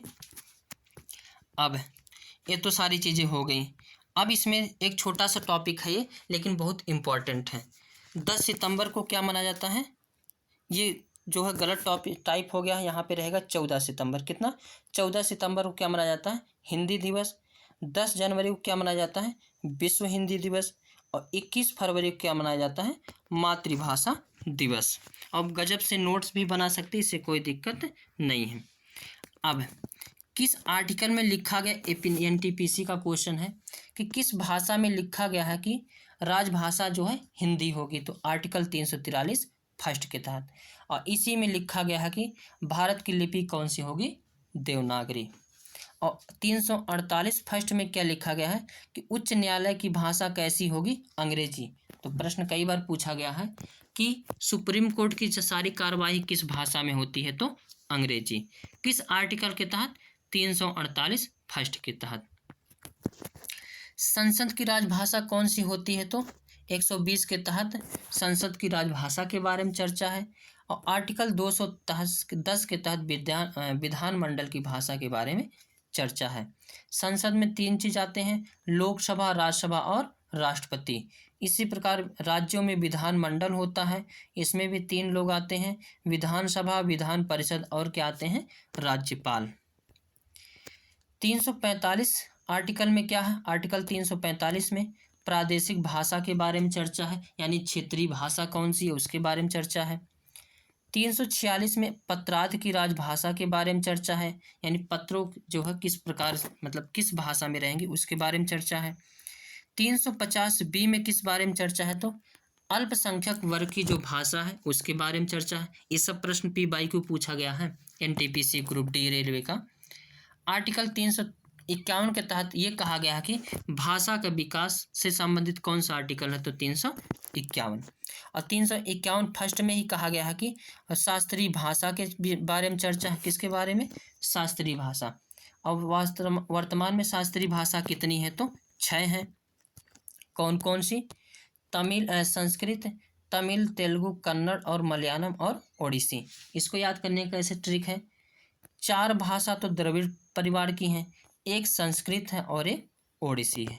कितनी भाषाओं को शास्त्रीय भाषा, 6, संस्कृत, तमिल, तेलुगु, कन्नड़, मलयालम और ओडिसी। अब एक क्वेश्चन जो है आरआरबी ग्रुप डी का है कि कौन सी भाषा जो है आंध्र प्रदेश की राजभाषा है, तो कौन सी है, तो तेलुगु। आंध्र प्रदेश की कौन सी भाषा है, तेलुगु। इनमें से कौन सी भाषा भारतीय संविधान के 8वें अनुसूची में 22 भाषाओं में एक शास्त्रीय भाषा। ये प्रश्न किसका है, ग्रुप डी का। तो अभी हमने देखा था कौन सा, संस्कृत। संस्कृत जो है संविधान के भाषा संविधान में भी है और शास्त्रीय भाषा भी है। नेक्स्ट क्वेश्चन, बोडो डोंगरी मैथिली संथाली कब जोड़ी गई थी, तो 92वां संविधान संशोधन 2002 द्वारा। आगे देखते हैं नेक्स्ट पॉइंट। नेक्स्ट क्वेश्चन है, निम्न में से कौन सी भाषा भारतीय संविधान के 8वीं अनुसूची का हिस्सा नहीं है। अब जब 22 याद रहेगा तो तभी लगा पाएंगे। बोडो है, पंजाबी है, तमिल है, लेकिन राजस्थानी नहीं है, तो इसका A option is the correct answer हो जाएगा। नेक्स्ट क्वेश्चन, भारतीय संविधान के किस अनुच्छेद में विशेष रूप से उल्लेखित किया है कि संघ की राजभाषा हिंदी और लिपि देवनागरी होगी, तो 343 फर्स्ट के तहत। नेक्स्ट क्वेश्चन, इनमें से किस भाषा को 1967 ईस्वी में भारत की राजभाषा के सूची में शामिल किया गया था, तो 21वां संविधान संशोधन 1967 द्वारा सिंधी भाषा को भारत की 15वीं भाषा के रूप में स्वीकार किया गया था, तो इसका first option is the correct answer. Next topic देखते हैं। नेक्स्ट टॉपिक है भारतीय संविधान के स्रोत। अब देखते हैं भारतीय संविधान के स्रोत। यहाँ से भी एक नंबर पूछा जाता है। अब देखते हैं अमेरिका से क्या क्या लिया गया है। अगर स्रोत के बारे में बातें करेंगे तो प्रश्न पूछा जाता है भारत के संविधान के स्रोत में सबसे अधिक कहाँ से लिया गया है, तो 1935 के भारत शासन अधिनियम से लिया गया है। सबसे ज़्यादा चीज़ें कहाँ से लिया गया है, 1935 के भारत शासन अधिनियम से। और कितना लिया गया है, तो 2/3 भाग लिया गया है। भारत के संविधान में 2/3 भाग कहाँ से लिया गया है, 1935 के भारत शासन अधिनियम से। अमेरिका से क्या क्या लिया गया है, तो मूल अधिकार लिया गया है, यानी फंडामेंटल राइट, राष्ट्रपति पर महाभियोग की प्रक्रिया, स्वतंत्र एवं निष्पक्ष न्यायपालिका, न्यायिक पुनरावलोकन का सिद्धांत, राष्ट्रपति का पद, ये सभी कहाँ से लिया गया है, तो अमेरिका से। और एक प्रश्न पूछा गया था कितने देशों से लिया गया है, तो 10 देशों से। अब देखते हैं यूके से क्या लिया गया है, यानी यूनाइटेड किंगडम यानी ब्रिटेन से। संसदीय शासन व्यवस्था ली गई है, संसदीय विशेषाधिकार, विधि का शासन, एकल नागरिकता, ये सभी कहाँ से लिया गया है, तो ब्रिटेन से यानी यूके से, यूनाइटेड किंगडम से। अब ये नागरिकता से बातें आती हैं कि भारत की नागरिकता कैसी है, तो एकल नागरिकता है। कैसी है, एकल नागरिकता है। अब भारत की नागरिकता ग्रहण कैसे किया जाता है, तो 5 प्रकार से, और त्याग कितने प्रकार से जाता है, तो 2 प्रकार से। आगे देखते हैं रूस से क्या लिया गया है, मौलिक कर्तव्य लिया गया है, जो कि 42वें संविधान संशोधन 1976 द्वारा लिए गए हैं, और इसको डिटेल से अभी आगे चर्चा किया जाएगा। और वर्तमान में कितने मौलिक कर्तव्य हैं, तो 11 हैं, और शुरू में 8 की बात होती थी, लेकिन शुरू में लिया कितना गया था, तो 10 मौलिक कर्तव्य जोड़े गए थे। मौलिक कर्तव्य कहाँ से लिया गया था है तो मौलिक कर्तव्य रूस से लिया गया है। और किस समिति द्वारा लिया गया है तो सरदार स्वर्ण सिंह समिति द्वारा। और किस संशोधन द्वारा लिया गया है तो 42वें संविधान संशोधन। और 42वें संविधान संशोधन को जो है मिनी संविधान भी कहा जाता है। जर्मनी से क्या क्या चीज़ें ग्रहण किया गया है तो आपात के समय मौलिक अधिकारों का निलंबन, आपात उपबंध, ये सब चीज़ें कहाँ से ली गई है तो जर्मनी से। कनाडा से क्या क्या ग्रहण किया गया है, कनाडा से संघीय व्यवस्था, अवशिष्ट शक्ति केंद्र में निहित होगी, ये चीज़ें कहाँ से ली गई हैं कनाडा से। आयरलैंड से क्या क्या लिया गया है तो नीति निर्देशक तत्व, राष्ट्रपति के निर्वाचक मंडल की व्यवस्था, ये सभी कहाँ से ली गई हैं आयरलैंड से। दक्षिण अफ्रीका से क्या लिया गया है, संविधान संशोधन की प्रक्रिया ली गई है। संविधान संशोधन की प्रक्रिया कहाँ से ली गई है दक्षिण अफ्रीका से। किस आर्टिकल के तहत है तो आर्टिकल 368 के तहत। आगे फ्रांस से क्या ग्रहण किया गया है तो स्वतंत्रता, समानता, बंधुत्व एवं गणतंत्र शब्द कहाँ से लिए गए हैं तो फ्रांस के संविधान से लिए गए हैं। ऑस्ट्रेलिया से क्या लिया गया है तो समवर्ती सूची, संयुक्त अधिवेशन, केंद्र राज्य संबंध, कहाँ से ग्रहण किया गया है किस देश के संविधान से तो ऑस्ट्रेलिया के। जापान से क्या क्या लिया गया है, विधि द्वारा स्थापित प्रक्रिया, विधि के सिद्धांतों का प्रावधान, जिसके आधार पर सुप्रीम कोर्ट व हाई कोर्ट कार्य करता है, ये कहाँ से लिया गया है तो जापान के संविधान से। आगे प्रश्न पूछा गया है आरआरबी ग्रुप डी का, किस भारतीय संविधान में कितने देशों से विशेषताएं ली गई हैं तो 10 देशों से ली गई हैं। नेक्स्ट प्रश्न, भारतीय संविधान के नीति निर्देशक तत्व कहाँ से लिया गया है तो आयरलैंड के संविधान से लिया गया है। भारतीय संविधान के स्वतंत्रता, समानता एवं बंधुत्व सिद्धांत किस देश के संविधान से लिया गया है तो फ्रांस के संविधान से लिया गया है। RPF 2019, ALP 2021, group D 2018, NTPC 2021, NTPC 2021 में पूछा गया ये प्रश्न है। आगे भारत के संविधान में अर्ध संघीय शासन प्रणाली की विशेषता किस संविधान से ली गई है तो फ्रांस से या कनाडा से या अमेरिका से या आयरलैंड से, तो कहाँ से ली गई है तो आयरलैंड से ली गई है। आगे देखते हैं नेक्स्ट टॉपिक देखते हैं। नेक्स्ट टॉपिक है भाग। अब किसके बारे में देखेंगे, संविधान के भाग के बारे में देखेंगे। वेरी इंपॉर्टेंट, यहाँ से भी अभी प्रश्न को भी देखेंगे। संविधान के भाग, वर्तमान में कितने भाग हैं तो 22 भाग हैं। और जब संविधान लागू हुआ था उस टाइम पे भी कितने भाग थे तो 22 भाग थे। अब एक एक के भाग के बारे में देखते हैं।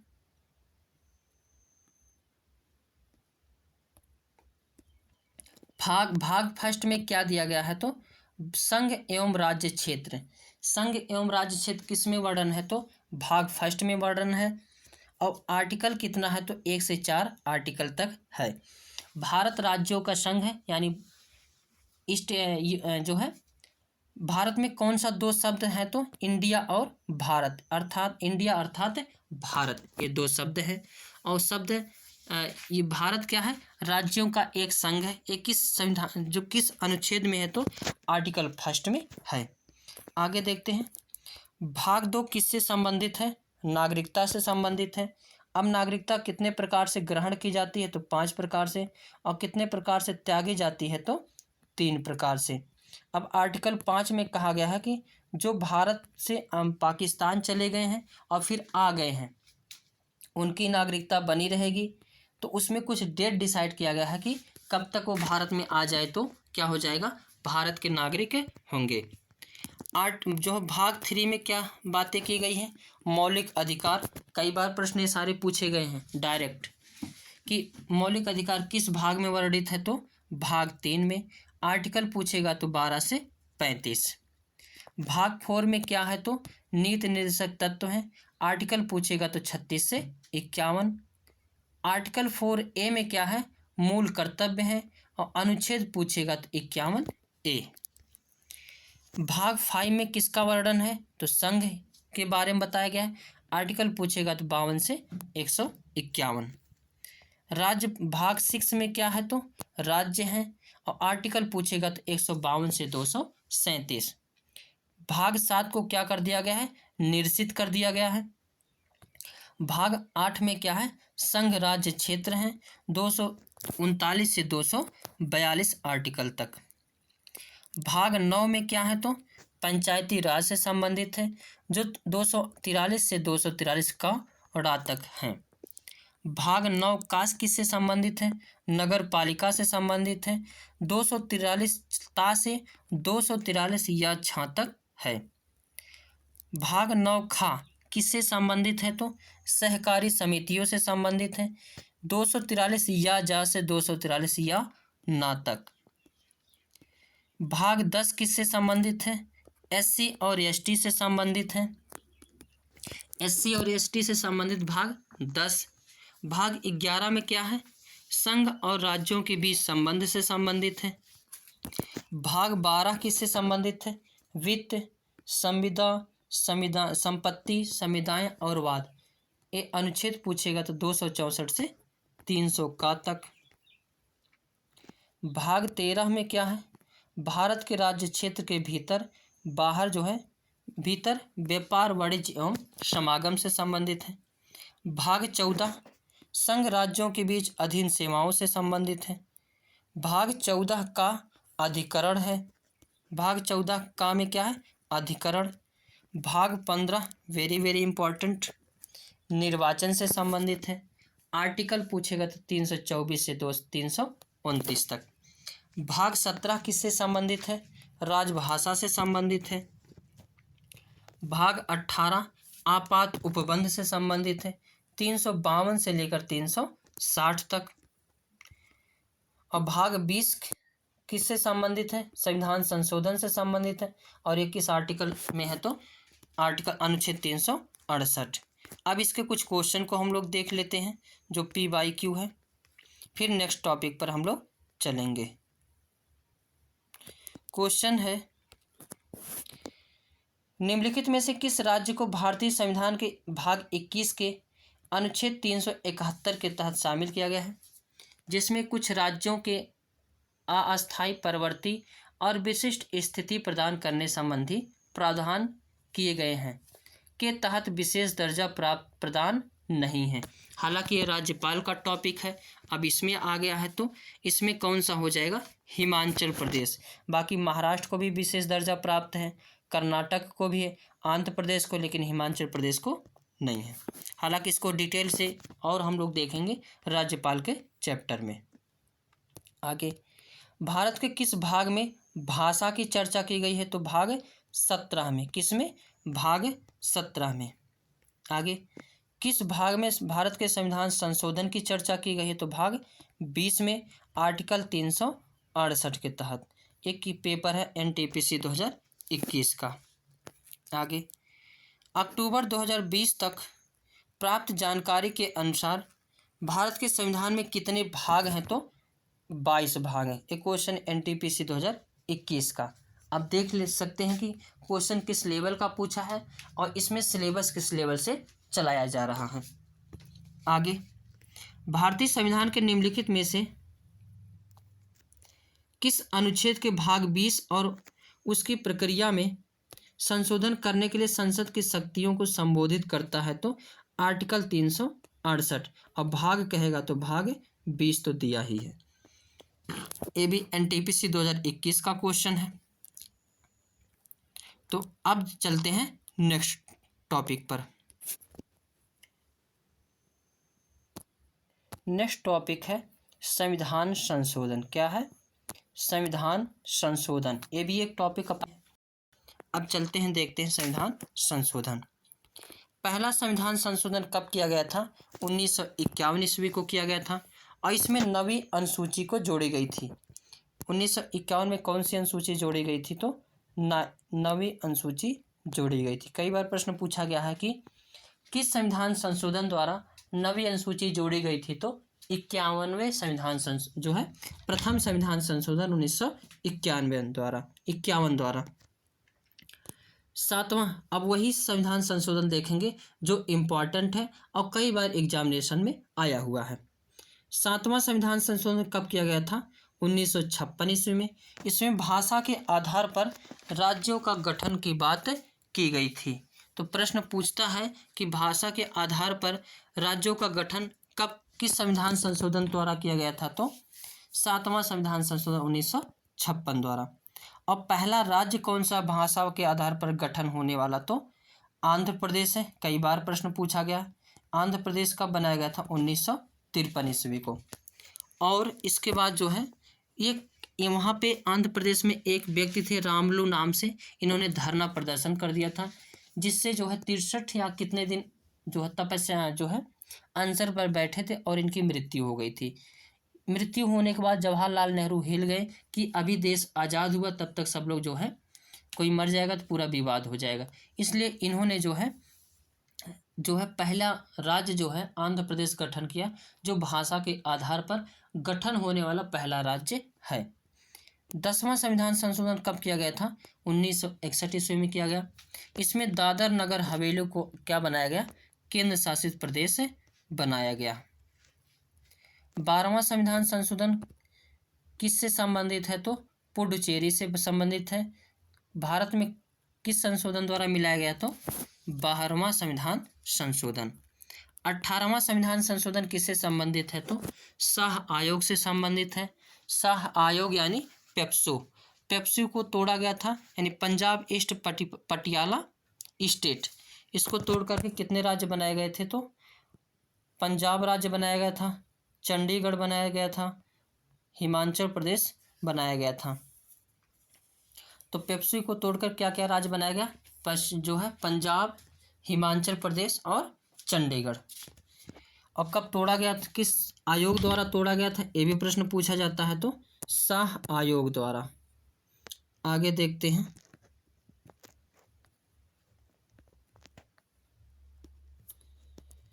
नेक्स्ट संविधान संशोधन 21वां संविधान संशोधन कब किया गया था? 1967 ईस्वी में। इसमें 8वीं अनुसूची में भाषा कौन सी जोड़ी गई थी? सिंधी भाषा जोड़ी गई थी, जो कौन से नंबर की थी? तो 15वें नंबर की भाषा थी। आगे देखते हैं। 26वां संविधान संशोधन द्वारा क्या किया गया था? तो संविधान के किसी भी भाग में संशोधन कर सकती हैं। ये श्रीमती इंदिरा गांधी द्वारा लिखवाया गया था। किस संविधान संशोधन द्वारा? तो 26वां। 31वां संविधान संशोधन द्वारा पहली बार लोकसभा के सदस्यों को बढ़ाया गया था, यानी 525 से कितना किया गया था? 545। अब 35वां और 36वां संशोधन जो है असम से ही संबंधित है, सिक्किम से, सॉरी, किससे संबंधित है? सिक्किम से। 35वां संविधान संशोधन करके सिक्किम को सह राज्य बनाया गया था और 36वां संविधान संशोधन करके सिक्किम को 22वां राज्य बनाया गया था। तो कई बार प्रश्न पूछा गया है, भारत का 22वां राज्य कौन सा है? सिक्किम। असल बात कहानी ये है कि जब ये जो है चाइना है, ये लूटने वाला काम करता है, सभी देश को अपने में मिलाता है। तो अपने वाला एरिया जब एलओसी जो है इधर वाला एलएसी जब कब्जा किया था, तो सिक्किम क्या किया? डर गया। और इसके बाद चाइना अभी बताता कि हमारा जो है तिब्बत को कब्जा किया, यानी हथेली कब्जा किया। अभी 5 फिंगर बाकी है। तो 5 फिंगर में आता है एलएसी, उत्तराखंड, नेपाल, सिक्किम और अरुणाचल प्रदेश को। तो इसी के डर के नाते सिक्किम जो है सोचा कि हमको चाइना निगल जाएगा, इसीलिए भारत में आया और भारत सरकार से बोला, महाराज हम भारत देश में मिलना चाहते हैं, लेकिन आप मेरी में विभेद तो नहीं करेंगे? तो भारत सरकार ने कहा नहीं, कोई विभेद नहीं होगा, आप आइए, कुछ दिन रहिए, आपको अच्छा लगे तो इस देश में शामिल हो जाइए। तो 35वें संविधान संशोधन द्वारा सिक्किम को क्या बनाया गया था? सह राज्य बनाया गया था। और 36वें संविधान संशोधन द्वारा जो भारत का 22वां राज्य बनाया गया था। ये दोनों पॉइंट वेरी वेरी इंपॉर्टेंट हैं। आगे देखते हैं। 42वां संविधान संशोधन कब किया गया था? 1976 ईस्वी को किया गया था। और 42वें संविधान संशोधन को मिनी संविधान भी कहा जाता है। और इसी के द्वारा 10 मौलिक कर्तव्य जोड़े गए थे। और मौलिक कर्तव्य कहाँ से लिए गए थे? तो रूस से लिए गए थे। अभी जो है और 3 शब्द भी जोड़े गए थे, समाजवाद, पंथ निरपेक्ष और अखंडता। एक प्रश्न पूछा जाता है, अब तक प्रस्तावना में कितनी बार संशोधन हो चुका है?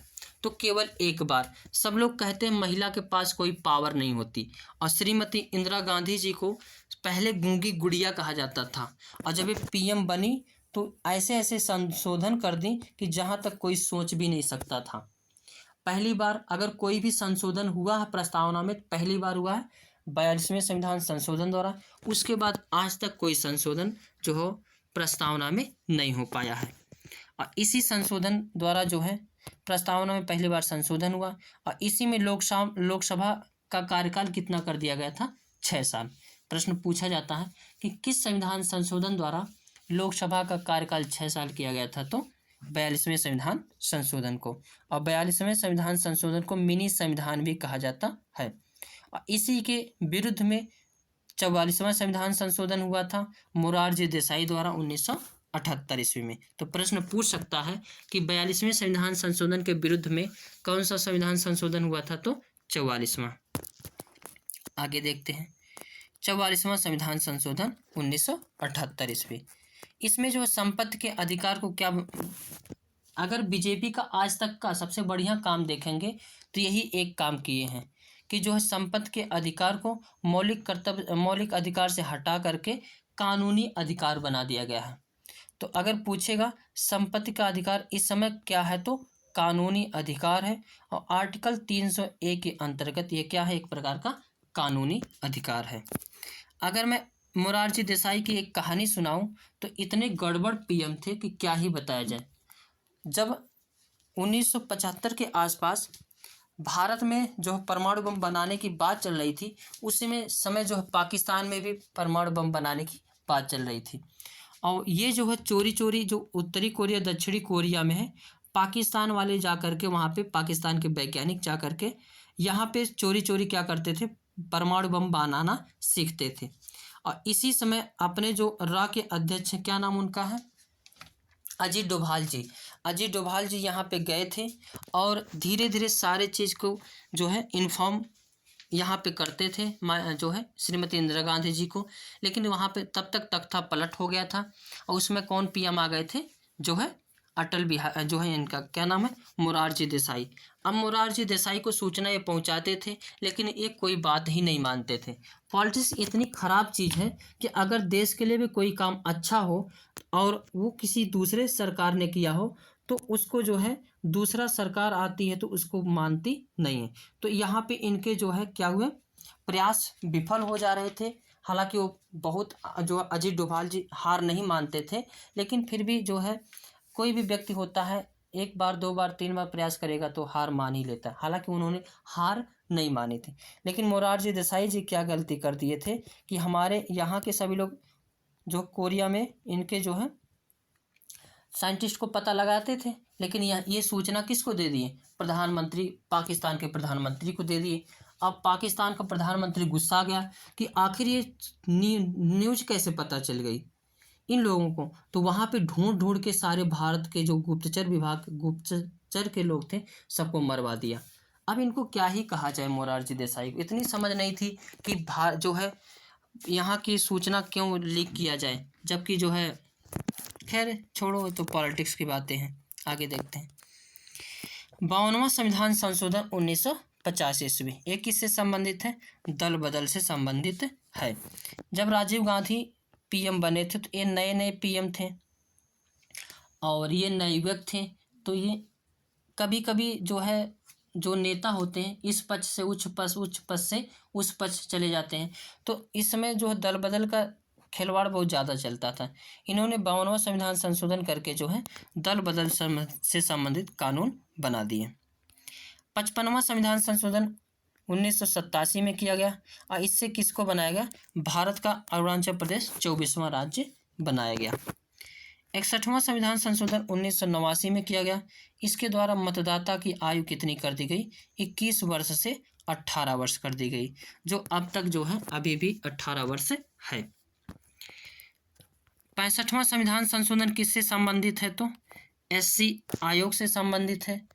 89वां संविधान संशोधन किससे संबंधित है? तो एसटी आयोग से संबंधित है। 69वां संविधान संशोधन 1991 में किया गया, इससे दिल्ली को क्या घोषित कर दिया गया, एनसीआर घोषित कर दिया गया। 70वां संविधान संशोधन से द्वारा दिल्ली और पौडुचेरी के विधानसभा को राष्ट्रपति के चुनाव में भाग लेने से बना दिया गया। यानी प्रश्न पूछा जाता है, राष्ट्रपति के चुनाव में भाग दिल्ली और पौडुचेरी कब से लेने लगी, तो 70वां संविधान संशोधन द्वारा। 71वां संविधान संशोधन कब किया गया, 1992 ईस्वी में। इसमें जो है इसके द्वारा मणिपुर, कोंकणी, नेपाली भाषा को क्या किया गया, जोड़ा गया। और 73वां संविधान संशोधन 1992 ईस्वी में किया गया, जो किससे संबंधित है, पंचायती राज से संबंधित है, और भाग 9 जोड़ा गया। 74वां संविधान संशोधन किससे संबंधित है, तो शहरी अस्थायी निकायों से संबंधित है, और इसके द्वारा भाग कौन सा जोड़ा गया था, 9 का। 84वां संविधान संशोधन 2002 में किया गया था, वेरी इंपॉर्टेंट। इसमें लोकसभा व विधानसभा में वर्ष 2026 तक सीटों को क्या किया गया है, यथावत सीटें रहेंगी, इसमें कोई परिवर्तन नहीं होगा। 86वां संविधान संशोधन 2002 में किया गया, इसके द्वारा शिक्षा का अधिकार लाया गया, और शिक्षा के अधिकार द्वारा आर्टिकल 21 में आर्टिकल 21A जोड़ा गया, जिसमें जो है शिक्षा के अधिकार को भी क्या बना दिया गया, एक मूल अधिकार जो है बना दिया गया, जिसके द्वारा जो है 2009 ईस्वी में RTE लाई गई, और RTE के जो है लागू कब किया गया, तो 2010 ईस्वी में। RTE कब आई थी, तो RTE लाई गई 2009 में, और लागू कब किया गया, तो अप्रैल 2010 में। वेरी इंपॉर्टेंट पॉइंट है, क्या करना है, अगर पूछेगा RTE लागू कब हुई थी, तो जो है 2009 में। इसको RTE लाई गई थी कब, तो 2009 में, और लागू कब की गई, अप्रैल 2010 में। और किस संशोधन द्वारा लाया गया था, तो जो है 86वें संविधान संशोधन द्वारा। और किस आर्टिकल द्वारा कहेगा, तो आर्टिकल 21A। और अनुच्छेद पूछेगा, और एक अनुच्छेद तो DPSP में आर्टिकल 45 है।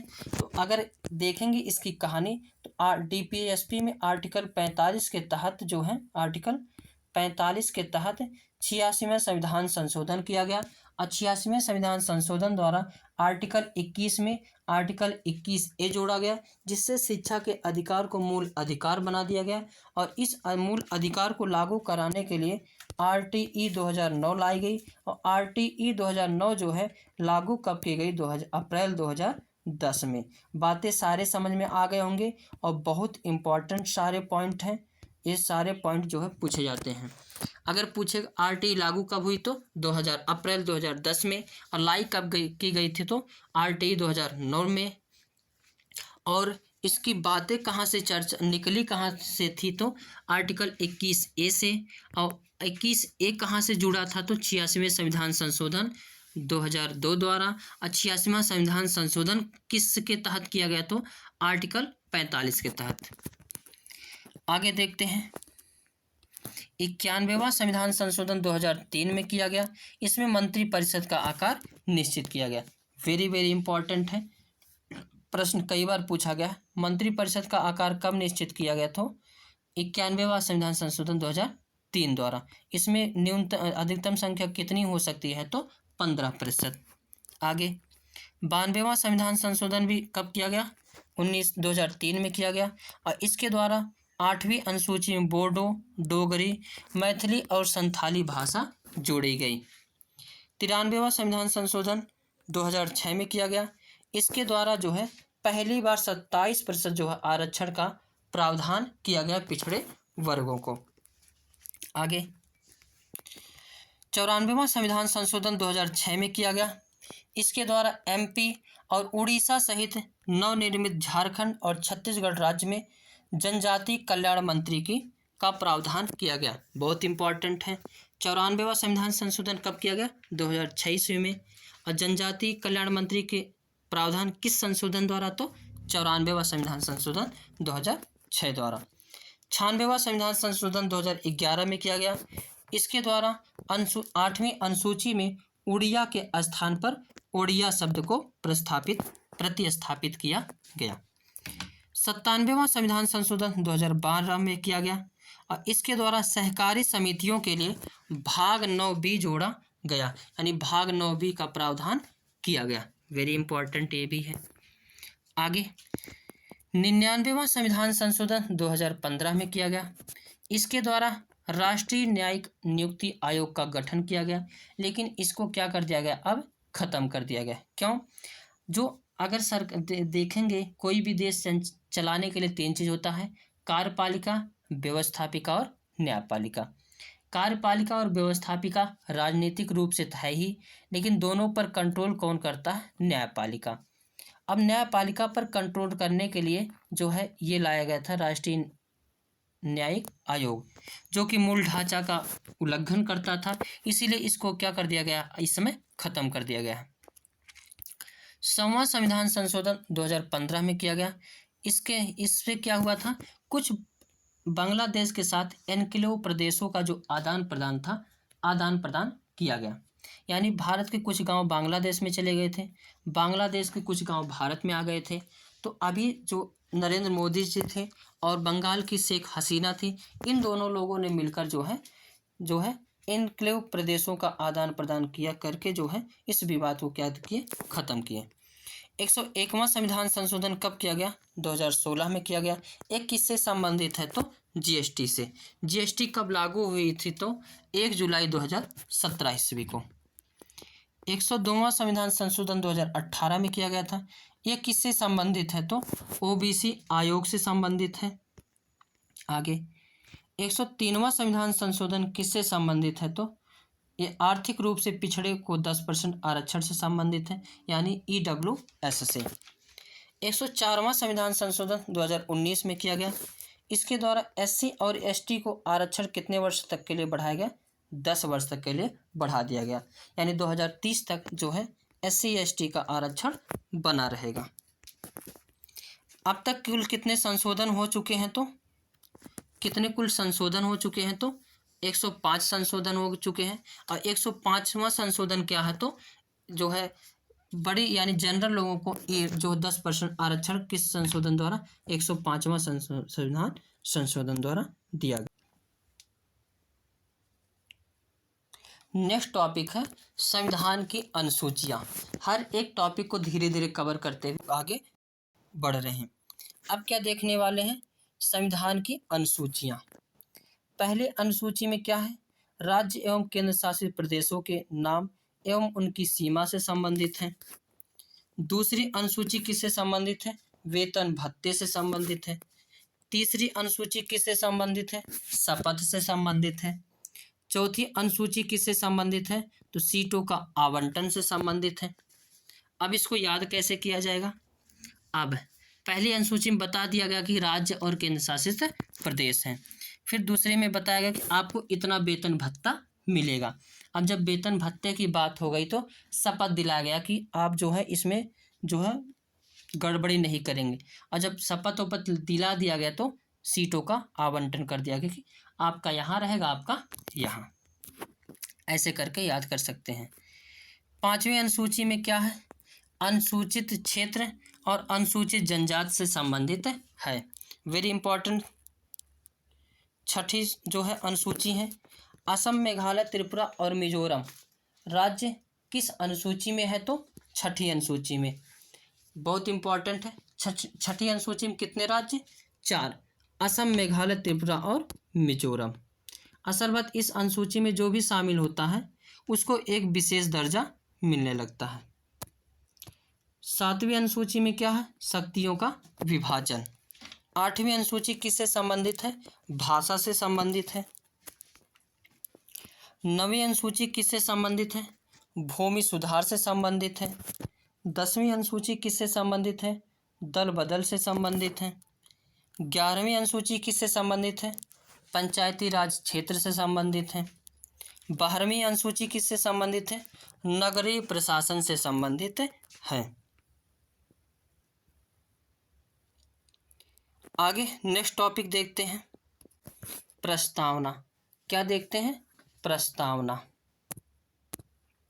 प्रस्तावना से भी क्वेश्चन पूछे जाते हैं। प्रस्तावना में जो बातें लिखी गई हैं उसमें जो क्वेश्चन बनते हैं उसको देखते हैं। शक्तियों का स्रोत क्या है, तो भारत की जनता। ये प्रश्न बना हुआ है। सरकार का स्वरूप कैसा है? संप्रभुत्व, समन्वय, समाजवादी, पंथनिरपेक्ष, लोकतंत्रात्मक, गणराज्य। संविधान का उद्देश्य क्या है? तो न्याय पाना, स्वतंत्रता, समानता, व्यक्ति की गरिमा, राष्ट्र की एकता एवं अखंडता। संविधान में स्वतंत्रता कितनी दी गई है? तो कहीं पे 4 मिलेगा, कहीं पे 5 है। विचार, अभिव्यक्ति, धर्म की स्वतंत्रता, विश्वास, उपासना की स्वतंत्रता। विचार, अभिव्यक्ति, धर्म, विश्वास, उपासना, स्वतंत्रता। ये कितने प्रकार की हो गई? तो 5 प्रकार की स्वतंत्रताएं हैं। और न्याय कितने प्रकार की? 3, सामाजिक, आर्थिक और राजनैतिक। समानता कितने प्रकार की? 2, प्रतिष्ठा एवं अवसर की। बंधुता क्या है? तो भाईचारे के प्रति। अब तक संविधान की प्रस्तावना में कितनी बार संशोधन हुआ है? तो केवल 1 बार हुआ। कितनी बार अब तक हो चुका है? तो 1 बार। अब प्रस्तावना के बारे में कुछ लोगों ने उक्ति बोली है, वो भी उक्ति पूछी जाती है। तो के एम मुंशी के अनुसार क्या है? संविधान की प्रस्तावना भारत का एक राजनीतिक कुंडली है। तो कुंडली से करके याद कर लेना कि जो है के एम मुंशी ने क्या बोला था कि संविधान की राजनीतिक कुंडली क्या है? प्रस्तावना। अर्नेस्ट बर्कले के अनुसार प्रस्तावना को संविधान की कुंजी माना है। अगर कुंजी कहेगा तो अर्नेस्ट बर्कले, और कुंडली कहेगा तो के एम मुंशी।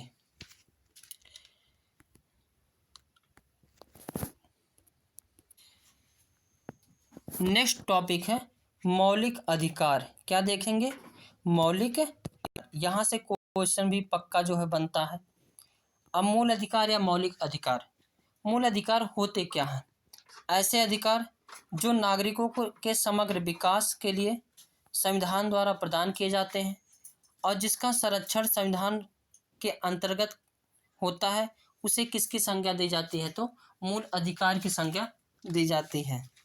आगे अब देखते हैं संविधान जो है भारत के संविधान के किस भाग में उल्लिखित है? तो संविधान के भाग 3 में उल्लिखित है और अनुच्छेद कहेगा तो 12 से 35 तक। और ये जो मूल अधिकार कहाँ से लिया गया है? तो संयुक्त राज्य अमेरिका से लिया गया है। और मूल अधिकार को कहा क्या जाता है? तो मैग्ना कार्टा कहा जाता है। ये सब प्रश्न जो है पूछे गए हैं कि किसको मैग्ना कार्टा कहा जाता है संविधान का? तो मूल अधिकार को। मैग्ना कार्टा मतलब वे अधिकार जो जन्म लेने पर ही जो है प्राप्त हो जाते हैं, उसे क्या कहा जाता है? मैग्ना कार्टा कहा जाता है। आगे देखते हैं। अभी इस पॉइंट को याद रखना है, हर एक पॉइंट वेरी इंपॉर्टेंट है। केवल भारतीय नागरिकों को कितने आर्टिकल प्राप्त हैं? तो 5। आर्टिकल 15, आर्टिकल 16, आर्टिकल 19, आर्टिकल 29 और आर्टिकल 30। ये जो है क्या है? 5 आर्टिकल केवल भारतीय नागरिकों को प्राप्त हैं। और आर्टिकल 20 और 21 को आपातकाल के दौरान भी निलंबित नहीं किया जा सकता है। ये भी कई बार प्रश्न पूछा गया है कि जो है आपातकाल और के दौरान कौन कौन सा आर्टिकल निलंबित नहीं किए जा सकते? तो आर्टिकल 20 और 21। किसके तहत जो है आर्टिकल 19, 20, 21 तीनों को निलंबित नहीं किया जा सकता? तो अगर सशस्त्र विद्रोह हुआ है तो आर्टिकल 19, 20 और 21 तीनों को निलंबित नहीं किए जा सकते हैं। वर्तमान में मूल अधिकारों की संख्या कितनी है? तो 6 है।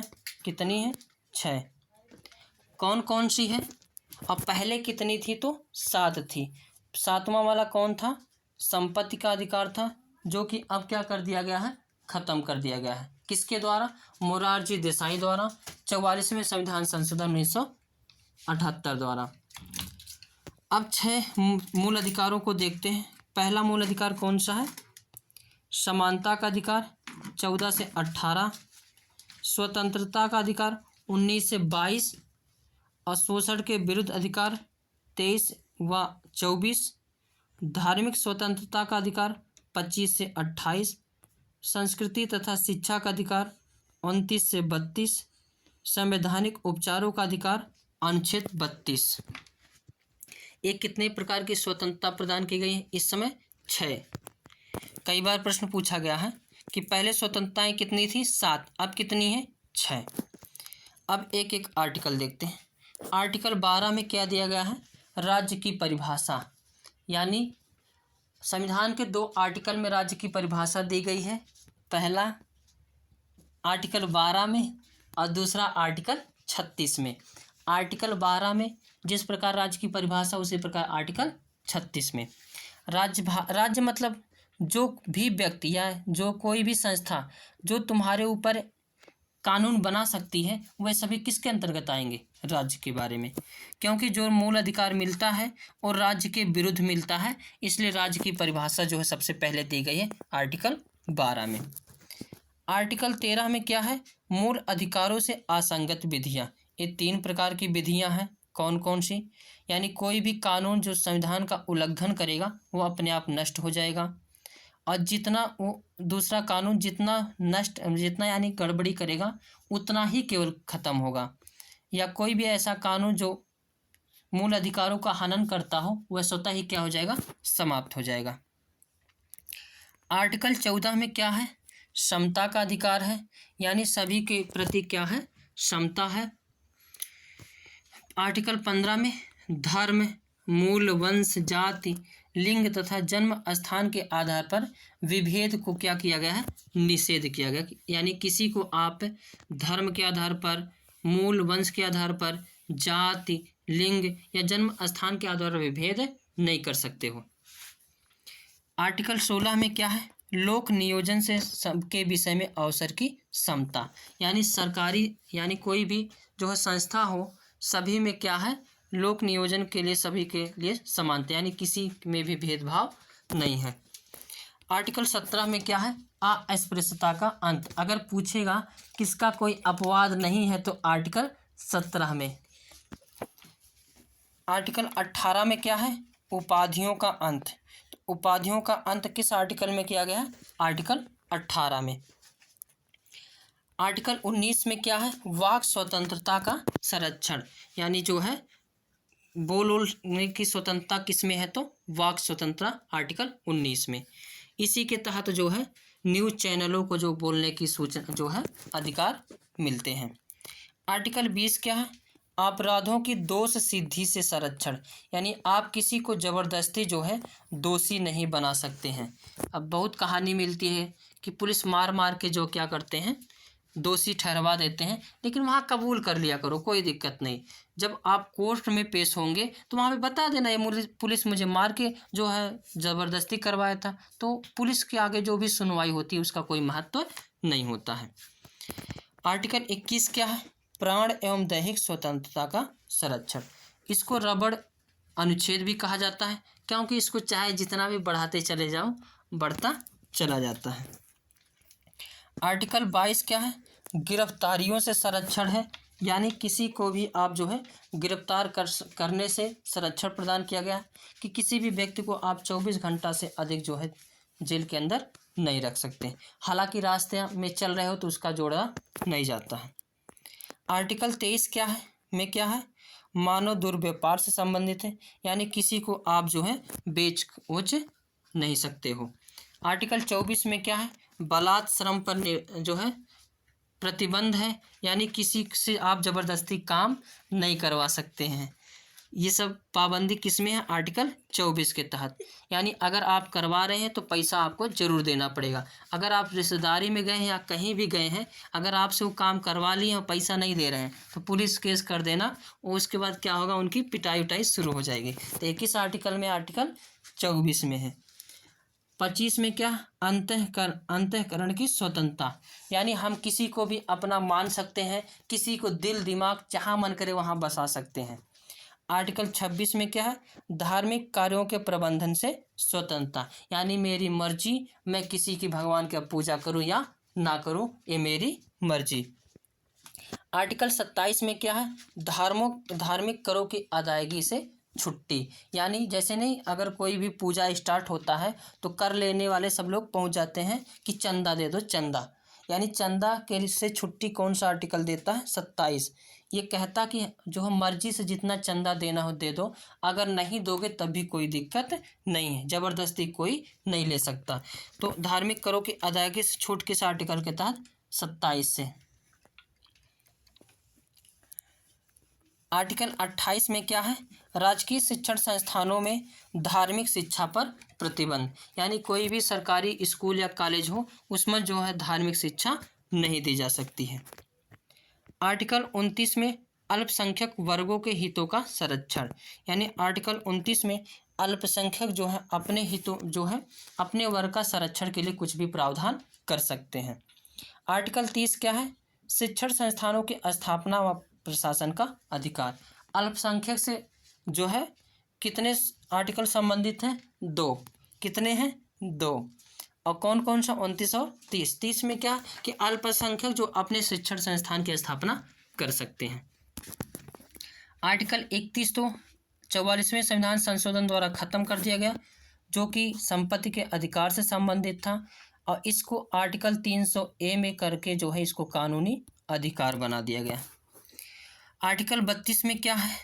संवैधानिक उपचारों का अधिकार है, यानी जो है आपके ऊपर कोई आपका मूल अधिकार अगर छीन रहा है तो आप आर्टिकल 32 के तहत सुप्रीम कोर्ट में जा सकते हैं, और आर्टिकल 226 के तहत हाई कोर्ट में जा सकते हैं। और सुप्रीम कोर्ट कितने प्रकार के रिट जारी करती है? तो 5। बंदी प्रत्यक्षीकरण, परमादेश, प्रतिषेध, उत्प्रेषण और अधिकार परीक्षा। आगे नीति निर्देशक तत्व। नीति निर्देशक तत्व किसके द्वारा लाया गया था? तो संविधान सभा में सलाहकार BN राय के द्वारा जो है इनकी सिफारिश पर जो है नीति निर्देशक तत्व का प्रावधान किया गया था, तथा तेज बहादुर संप्रू के द्वारा इसका प्रारूप का निर्माण किया गया था। नीति निर्देशक तत्व की सर्वप्रथम अभिव्यक्ति किस में होती है? तो 1935 के भारत शासन अधिनियम में होती है, और यह कहाँ से ली गई है? तो आयरलैंड से ली गई है। अब डॉक्टर BR अम्बेडकर ने नीति निर्देशक तत्वों को भारतीय संविधान की अनोखी